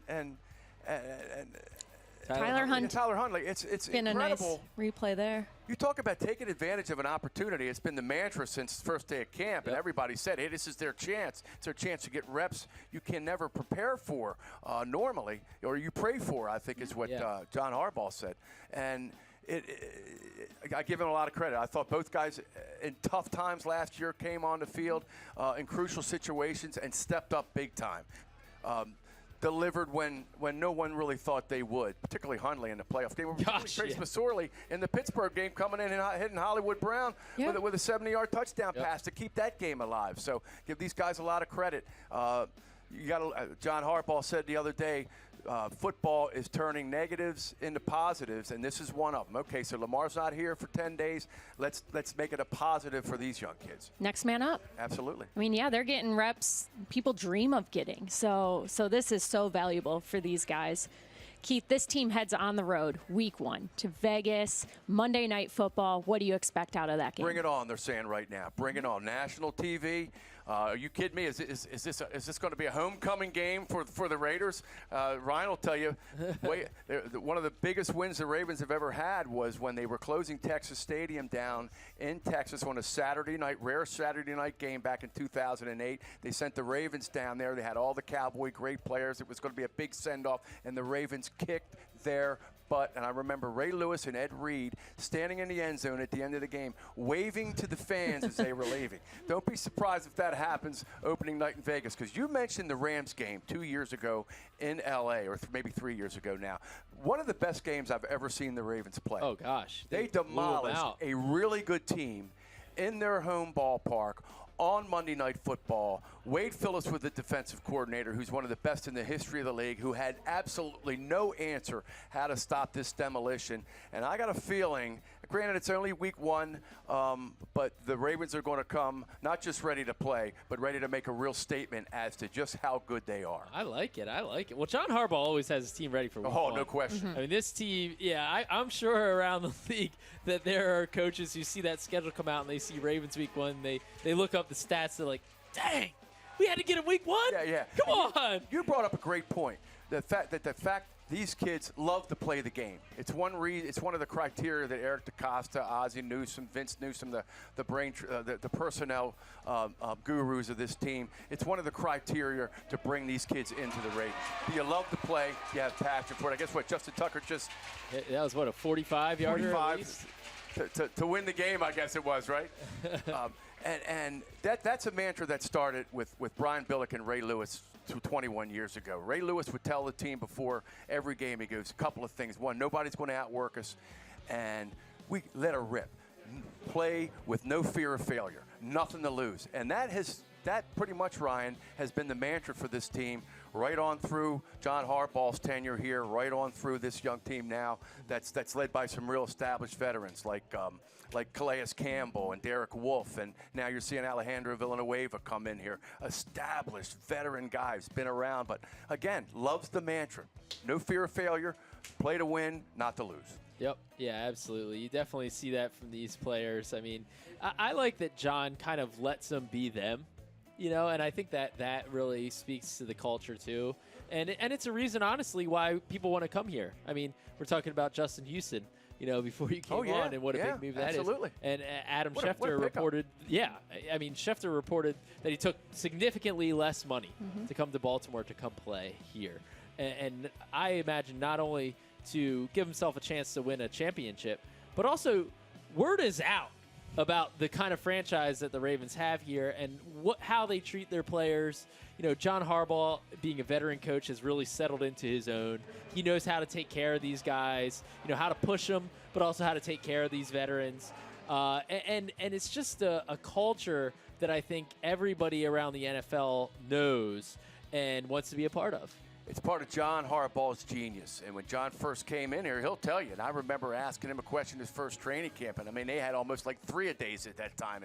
John could have had 5-a-days. He probably wanted to beat up. And I asked John, I said, is it time of the year now where you're going to back off a little bit and try to keep your guys fresh? He goes, no. We want a tough team to start the year, not a fresh team.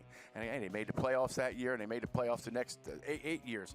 But with that said, I think John has taken a step back and realized that, that was then, this is now. Started the management council, which is led by the veterans on the team, which kind of police themselves, which is rare and unique in professional sports. You rarely see that because most coaches want to have a stamp on everything, from what time you get to the complex to what you eat to what time you go to bed. And he's not like that. He's changed. He lets the veterans basically kind of run the team within reason. And it's been a real positive thing for everyone involved. It's pretty unique in pro sports. All right, Keith, thank you so much for joining us. pleasure. Fans, you're watching Training Camp Live, presented by Geico. Just a reminder, Garth Brooks is coming to M&T Bank Stadium on October 2nd. There's still great seats available. Make sure you check that out at Ticketmaster.com/Garth Brooks. Fans will be right back.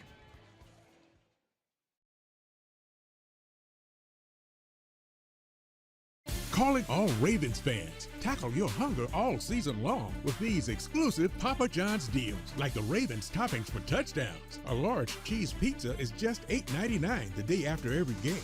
Get a free topping for every Ravens touchdown. Double the toppings with a win. Still hungry for more? Celebrate every Ravens win with Ravens 50. Get 50% off all regular menu price pizzas the day after a win using promo code Ravens50 at papajohns.com. Here it. Watch out! For the first time, the PGA Tour's FedEx Cup Playoffs is coming to Maryland. The top 70 players in the world converge on Caves Valley Golf Club for the 2021 BMW Championship, August 24th through 29th, 2021. Baltimore's iconic and challenging course provides the perfect test as the playoffs heat up. Tickets are now available. Don't miss your chance to watch the drama unfold. Visit BMWChampionship.com today. Advance is more than just copiers. We provide solutions and expertise like managed IT services. No downtime, cost predictability, and 24/7 support are a few of the advantages proving Advance is changing the way IT works. Plus, we provide proactive monitoring and strategic IT planning to position you for the future. Everything's working great. Is there anything else I can help you with? No, I think we're all set. Thanks. Advance. We live and breathe this stuff. Part of what we do at the African Heritage Economic Initiative is getting healthy food to the parts of the city that need it. The garden belongs to the community, belongs to people. M&T Bank not only donated this land, but continues to stay involved. They brought benches, they brought some more flowers, and brought more volunteers. And to me, that shows a real commitment to our community. I'm very ecstatic about what's happened, and I'm very hopeful about our future. A Purple Evening presented by Safeway is back on September 21st. Tickets on sale soon at BaltimoreRavens.com/purple. Shelby Granath here with Ryan Mink and now Cliff Brown. You're watching Training Camp Live presented by Geico. And Cliff, we're here at M&T Bank Stadium. What have you seen so far under the lights at this practice? Well, obviously great to be here, number one, but the wide receivers to me are really impressing me tonight. Bateman, Prochet, Duvernay, they've all made plays. You know, Lamar not being here, it's like they're not missing a beat, and they're not exactly going against corners who can't play. I mean, if you can take Marlon Humphrey deep, if you can take Marcus Peters deep, you're not going to see any better than that when the game starts. So it's really encouraging to see these wide receivers stepping up. Yeah, absolutely. This wide receiver competition has lived up to the billing. I mean, that was kind of one that we were all talking about coming into camp. And God bless Eric DeCosta because he has some tough decisions ahead of him. Yeah, we've seen a lot of position battles throughout this training camp. Cliff, what one have you been keeping an eye on? What one do you have circled? Well, obviously we talked about the wide receivers, but certainly once the pads come on, we're all going to be looking at that left guard spot. It's really been kind of hard to gauge it up to this point, but I think over the next couple of weeks, we're really going to see, okay, who's going to step in and take over that spot. And Coach Harbaugh has said he wants to have that determined, certainly by the last preseason game, that who's my starting left guard.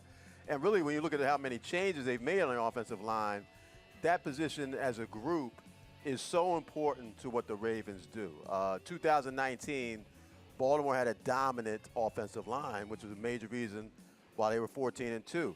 Last year, it was not that way. We know with Ronnie Stanley getting hurt, that was really a major blow and losing Marshall Yonder. So they want to get back to that 2019 level up front. And if that can happen with this group, I think the Ravens have as good a chance as anybody to get to the Super Bowl.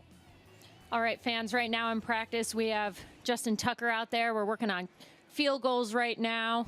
Special teams out there putting in some work. Got to keep sharp if you're Justin Tucker, even though you're the GOAT. The GOAT. They all got to practice. Another sound effect. That's right. That was nice. Thanks. Better than the bus. Yeah. I might compile all these so you can put them in the lounge sometime. There you go. But yeah, Tucker's got to stay sharp. We got Jake Verity out here right now. Mm-hmm. You know, always the question with the Ravens' backup kicker is, what can you trade him for? So we'll see. Can he kick well enough? But yeah, it's. I think the competitions this year. You spoke on offensive line and wide receiver. Another one that's kind of flying under the radar is the defensive back competition, like cornerback. The Ravens have a lot of depth there, and I talked about it a little bit earlier. Chris Westry is an interesting player. Khalil Dorsey, you know, the rookie Sean Wade. You know, where do all these guys fit in? You know, Brandon Stevens is another rookie, third-round pick who has made the transition from, college running back at UCLA to college cornerback at SMU, and now transitioning to safety. And I think, you know, they certainly still see him as a hybrid corner/safety, but he's getting a lot of reps at safety to kind of learn there on the fly. But he's a versatile guy. So finding a spot for all these guys, I mean, Brandon's going to make the team, obviously, but there's some good competition at corner on this team, too. No question. I mean, that's one of the Ravens' mantras, right? You can never have too many corners. Yep. That's certainly what they believe in. And then last year, the Ravens were really fortunate with Chuck Clark and Deshaun Elliott not missing any time all year. That's something that you can't count on happening every season. So, it's an excellent you point. know, we hope that happens, but in case something does happen to one of those guys, even for a few games, who would step in? Would they go with three corners? Would they have enough faith in one of these safeties like Stevens to really give him a shot to make some plays? Yeah, that is interesting. Yes, can Stevens be the third guy? You know, you have CoCap, you know, so that could be a guy who you put in there. There's just, at safety, it's a real conundrum if you were to have an injury there. Who steps in? It appears that practice is over, but fans will stay here chatting about this team for a little bit, and then we'll head right into pressers. So if you stay tuned, you can watch all the post-game press conferences right here. Cliff, what have you seen out of Trace McSorley and Tyler Huntley? I mean, they're out there putting in work, getting really, really valuable reps. Yeah, I mean, certainly that had to be a surprise to them when they found out that they're going to be the guys this week, and they have both stepped up. I mean, practices have been fun to watch. We've talked about how well the wide receivers have done. One reason is because the ball's been put in the right place where they've been able to make plays. And I think this speaks to both of them well, how they look this week. The competition is still tight. But when John Harbaugh said that, look, we believe that both of these guys have a shot, if something were to happen to Lamar, that we could win with one of these two guys, I think it's showing why they had so much faith, why they haven't brought in a veteran quarterback yet, because they wanted to give McSorley and Snoop a chance to do their thing, and that's exactly what they've done this week. Mm-hmm.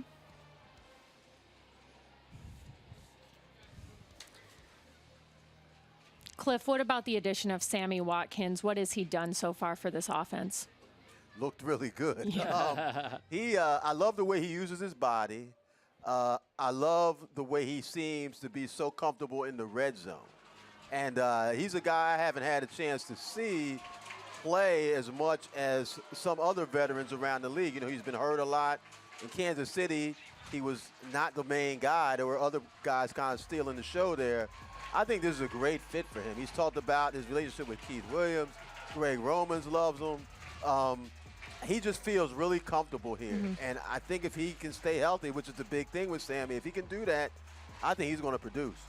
We actually have Sammy mic'd up tonight, so I'm really looking forward to hearing what he had to say to all these younger guys. And I mean, he's just such a veteran leader on this team. It's been really neat to see. We have players right now.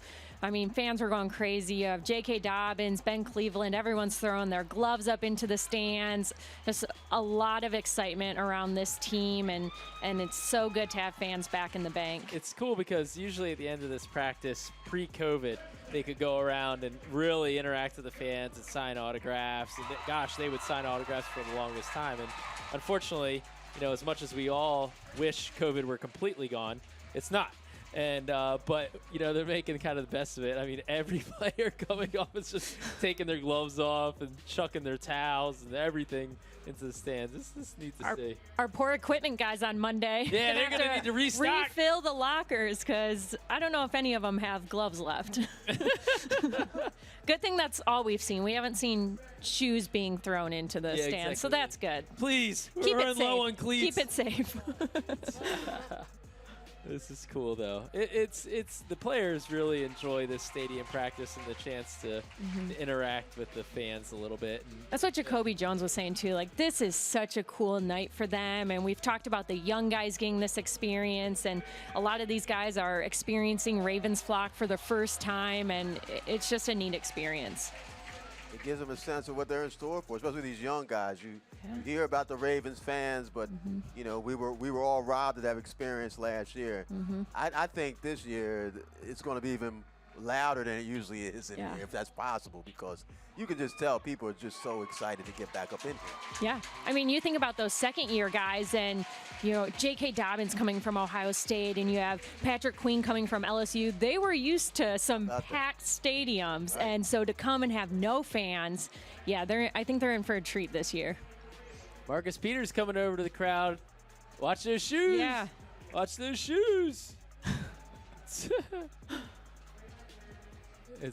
They're still kind of waving and trying to talk to the fans from a distance. There goes Patrick Queen's gloves. That's great. Yeah, Calais Campbell, too. It's neat to see him interacting with the fans. Talk about another guy who didn't experience it last year. Such a great guy. It's kind of cool to see him experience this. Gosh, he looks like a kid. Look at the smile on his face. That's neat. Yeah, Calais is a people person. So, he is. This is right up his alley. He is. Cliff, some news broke earlier today that the Ravens signed Justin Houston. What does that do for this defense? It gives them a guy who knows how to get to the quarterback, and I think this is a great defense for him in that, we know how much Wink likes to move guys around. I think he'll be put in positions to excel. He doesn't have to carry the load here, but he brings an element that I think will really help Baltimore. Just somebody who can win one-on-one battles getting to the quarterback. And when you have that type of guy, then the other young guys who they're trying to develop, Oweh, Hayes, Ferguson, can kind of play off of that. And what will they learn from a guy like that? He has so many tricks up his sleeve. You can't be Justin Houston, but you can certainly learn from a guy like that. So I think it's another great pickup for the Ravens. They've had many over the years. Well, if this had been a game, fits the right way, I think he's going to be that type of person. Yeah, that was a big hole to fill. I mean, you lose Matthew Judon and Yannick Ngakoue, and it was kind of like, what are they going to do? Are they going to bring up Odafe Oweh? All right, fans, thank you so much for watching Training Camp Live. We are going to send you right to press conferences. Have a great night, and thanks for watching. It looks like every day you guys are trying to push the ball downfield, stretch the field. How much is that been a point of emphasis for you guys in this training camp? Yeah, that's been a point of emphasis for us. Just we got guys on the outside that can go make those plays, and we want to give those guys the opportunities to. So, just entertaining those any chance we get is something that Coach Urban talks to us a lot about. Something that we're trying to build into our thought process. That whenever we can get those shots, to be able to go one-on-one with a guy on the outside, let him go make a play.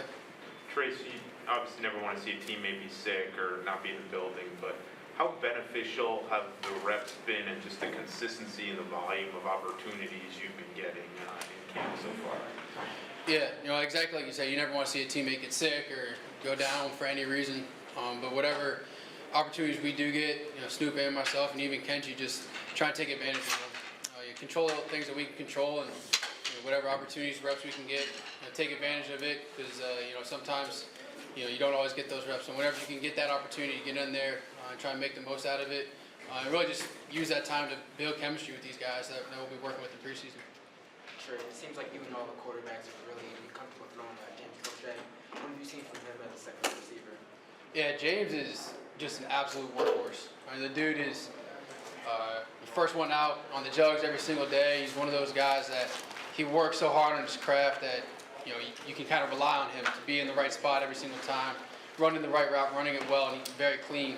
So he's one of those guys that as a quarterback, you got a lot of trust in him to be able to give him the ball and give him opportunities, and then you're able to see some of the catches he's able to make and the plays he's able to make. So the more he does that, it's awesome for our offense. It elevates every single guy in that receiver room, elevates us as quarterbacks, and even offensive line guys get juiced up when he's making plays. So it's awesome having him out there doing what he's doing. Trace, we saw you connect with Rashod for a long touchdown. What's been your impressions working with the first-round rookie? He's been great. How he's running routes, using his body, speed, size to be able to go out and make plays, running clean routes, and you can tell just from spring to now how much it was in his playbook over the summer. How he's able to just go out and he's just making plays. He's playing fast, and that's what you want to see out of a young guy. He's not out there thinking, trying to figure out what route he's got, where he's fitting in the formation. He knows all that already, so he's able to just go out and make plays. And like you saw out there today, he's able to go up and make a great play on Marlon, who's one of the best corners in this league. So he's just improving every single day, and he's that competition, I think, against Marlon and Marcus and our corners that we got, it elevates him every single day. All right. Appreciate it, Trace. Thank you. See you guys. Tyler?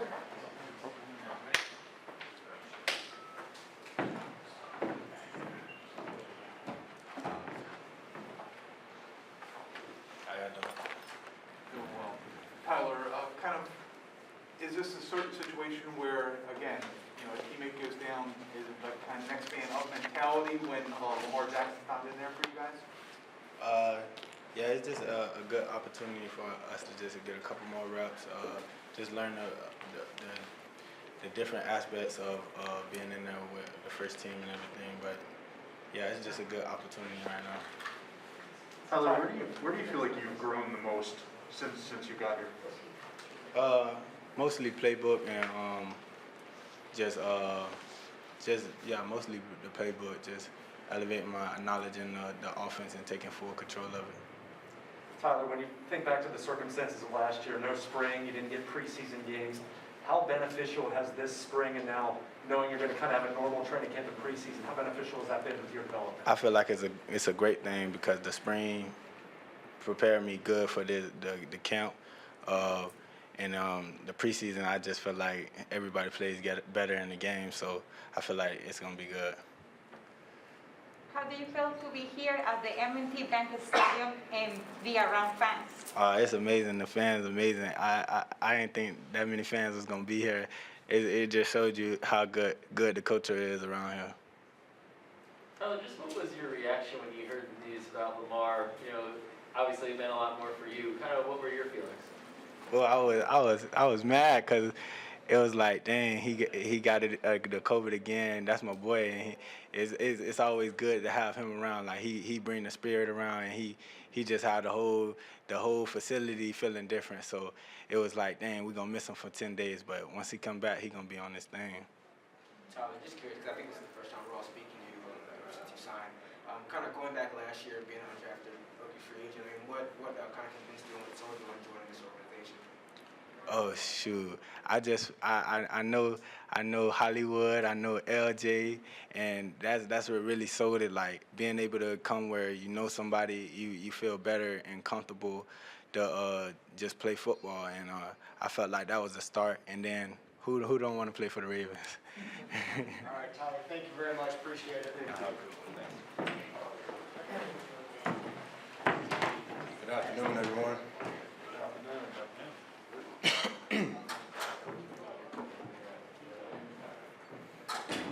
Rashod, we saw you, I think, getting stretched out a little bit. You doing all right? Yeah, just training camp for me, a lot of running, a lot of tightness, but I'll be back to work Monday. No big issue, so I'm all good. Rashod, what was it like being able to, first of all, practice at the stadium and also to get exposed to Ravens fans? I feel like I just got done playing a game. Back in college, we didn't have fans either, so being able to see that, especially being in Baltimore, it felt special. Everybody's here is welcoming me with open arms, so taking it all in and having fun. Today was a special day for sure. On that touchdown grab where you were able to run past Marlon, when the play was called, did you kind of have that thought that it was going to be coming to you, or? Nah, that's just the mentality that you got to have every single play. You never know where the ball's going to go. You got to have that mentality every play. Marlon has done a good job making me better, making him better. And that's just a competition that we got going on. This training camp, I love it. I love the competition. We all just get better each and every day. With that kind of a play and scoring that, does that give you the thought that, like, I deserve to be here, I've earned to be here, and, like, that's the recognition of you being able to be around here? Kind of, sort of, but not really. I've worked all my life for it. In April 29th, Mr. DeCosta and, Coach Harbaugh, they made me a Raven. At that point, I knew I was ready and I was built for it. They didn't call my name for no reason. So, I just came in prepared, ready to work. They're just doing a good job of keep getting me better. Rashod, we saw you link up, in the offseason with Mark Andrews, Hollywood. I know it was out in Arizona, but it looked like it was your kind of coaches. Was that something that you wanted to organize and you did organize? No, it just ended up happening that way. All of us saw that we was in the same spot at the same time, and we was all just like, why not?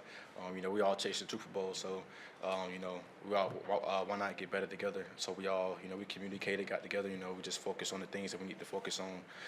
We grinded for 4 weeks straight. So I'm just happy that I got to do that. To get closer to Hollywood. And to build a relationship with my teammates. What's been your impression of training camp so far? Has anything surprised you? How have you felt like you've done in training camp? Training camp is training camp. It's a grind. It doesn't matter where you go. But that's the best part because eventually, you get to see all your work pay off. Everything that we're doing now, we're chasing something special. We know everything that we're doing now is going to benefit us in the long run. Rashod, you had a chance before training camp to work with Lamar. Just your perspective on what it's like working without Lamar and how these other quarterbacks have been doing in terms of filling in. I think Trace, Tyler's doing a phenomenal job stepping in while Lamar's out. But while I was out there with Lamar, Lamar's Lamar. He does some crazy things. I ain't never seen nobody, kind of do what he does, like a human joystick. But it's exciting. Lamar's the MVP for a reason. I know he's been out lately, but I know when he comes back, he's going to be ready to play. Charlotte, say anything to you after that touchdown out there? You talk about the relationship and the competition. Does he ever say anything to you after you make plays against him? Who's that, Marlon? Yeah.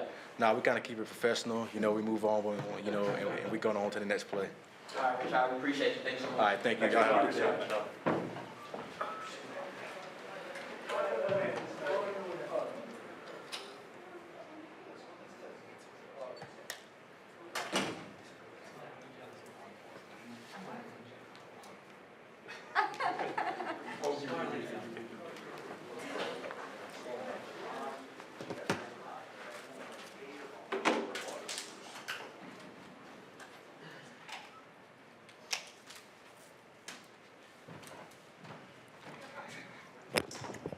Y'all doing?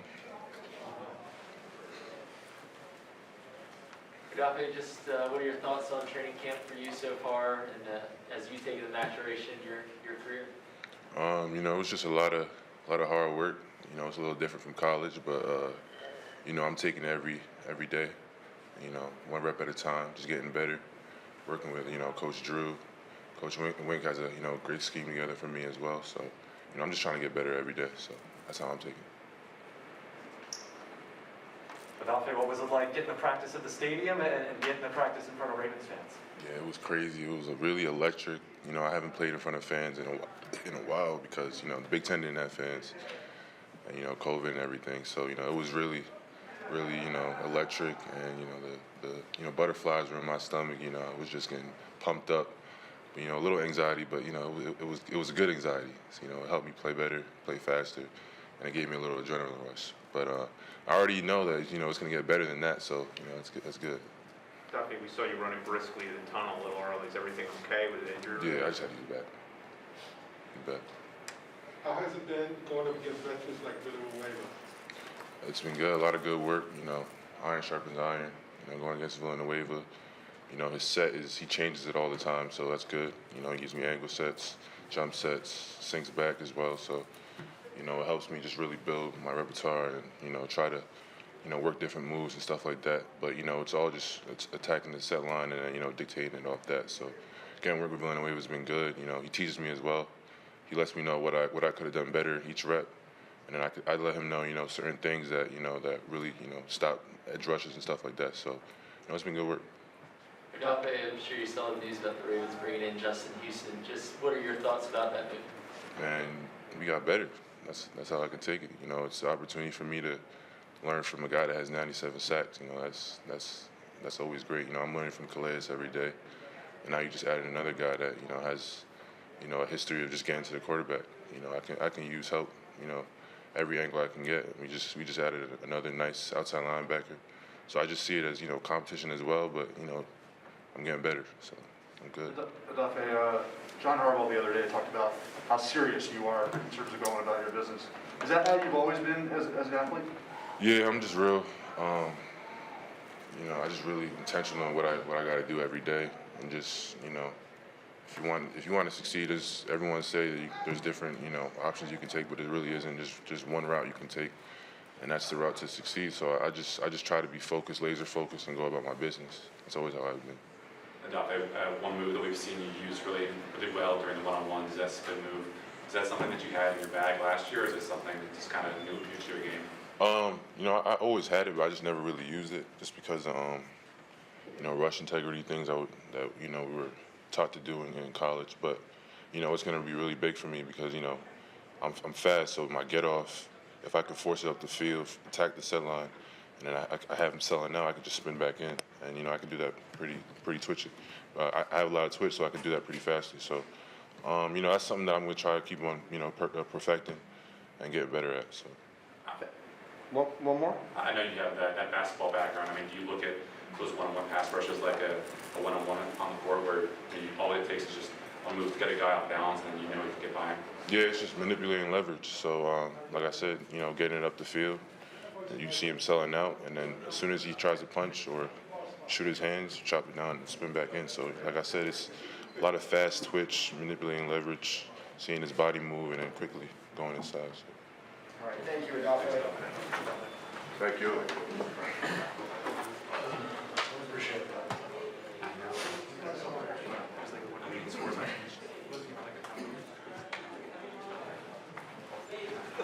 All right, good to see you guys in person, man. Is this great or what? This is fun. This room's a lot better than the big TV screen we had. So it's great to see you guys, and same thing for the stadium. It was just so much fun to be in there with the fans, and they were into it, weren't they? We had like 23,000 fans there, and there's a lot of happy people. So that was great. Just kind of a little bit back to normal. JK just told me he just couldn't wait for the place to be packed. If that's what it's like, he said with that, I can't wait for it to be packed. So it's good. So what questions do you have? John, the team announced the agreement with Justin Houston. What does that move? What does that mean for this team? Well, I feel like he's a proven player. Had a chance to talk to him a lot in the last number of months.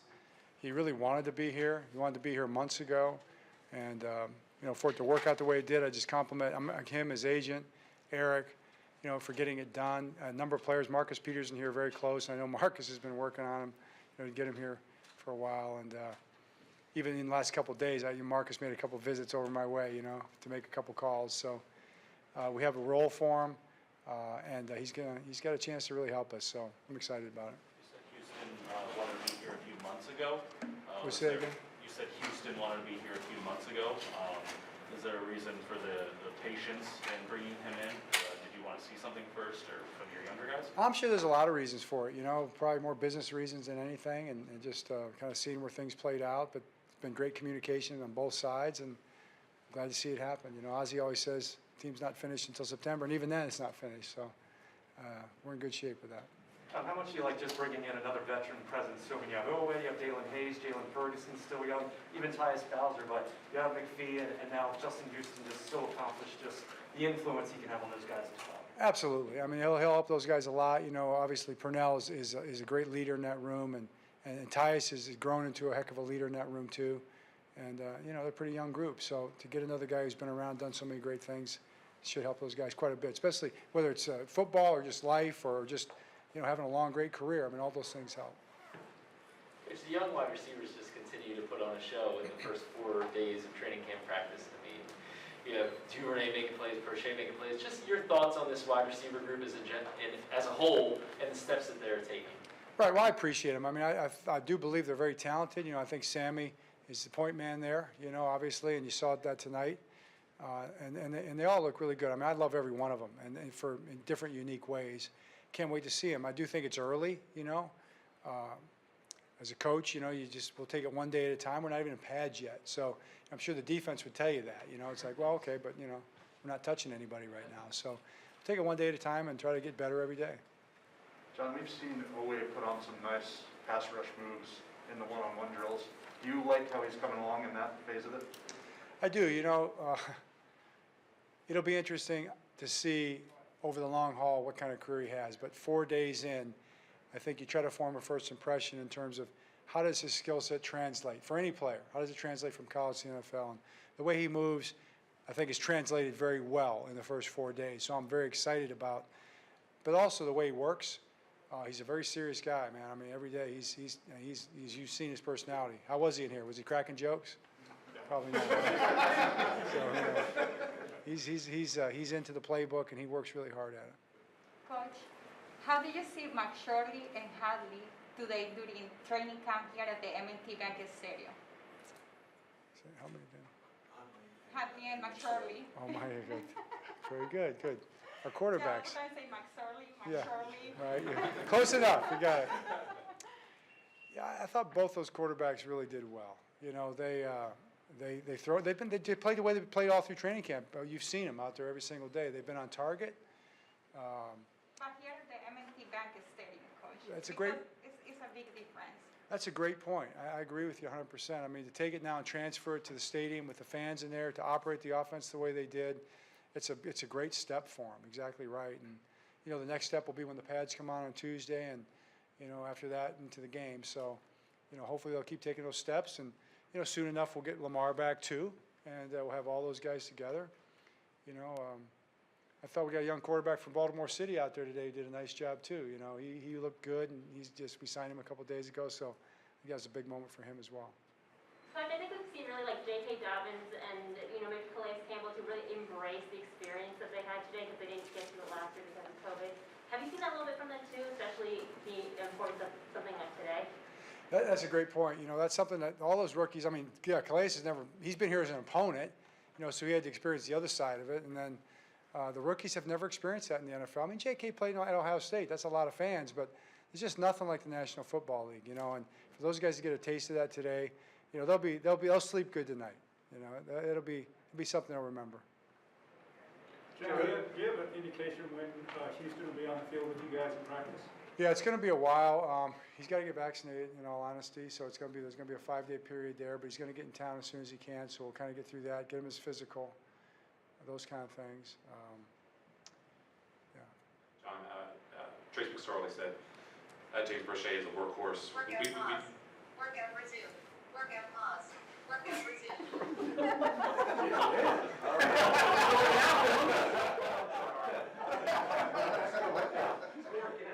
The phone's in charge.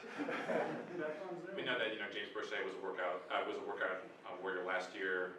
Obviously he's still the same this year, but year 1 to year 2, we saw just how good he was out there tonight, catching everything thrown his way. I guess what's the biggest difference from his rookie year to now? Well, I think the biggest difference is like just time on task. I mean, those guys weren't even practicing a year ago. They were in the weight room, right, and they were doing conditioning drills. So the whole rookie class, the opportunity to be through the OTAs and. You know, James had a whole year. He's on the practice squad working with us. So, like we said, nobody works harder. So, one more step. But I'll tell you what, 4 straight days. He's done it every single day. So, can't wait to see what tomorrow brings. All right, thanks, Coach. All right, thanks, everybody. Appreciate it. And for those of you who care, attendance tonight was 23,589. 23589. Thank you. 23589. Yeah. 2, 3, 10.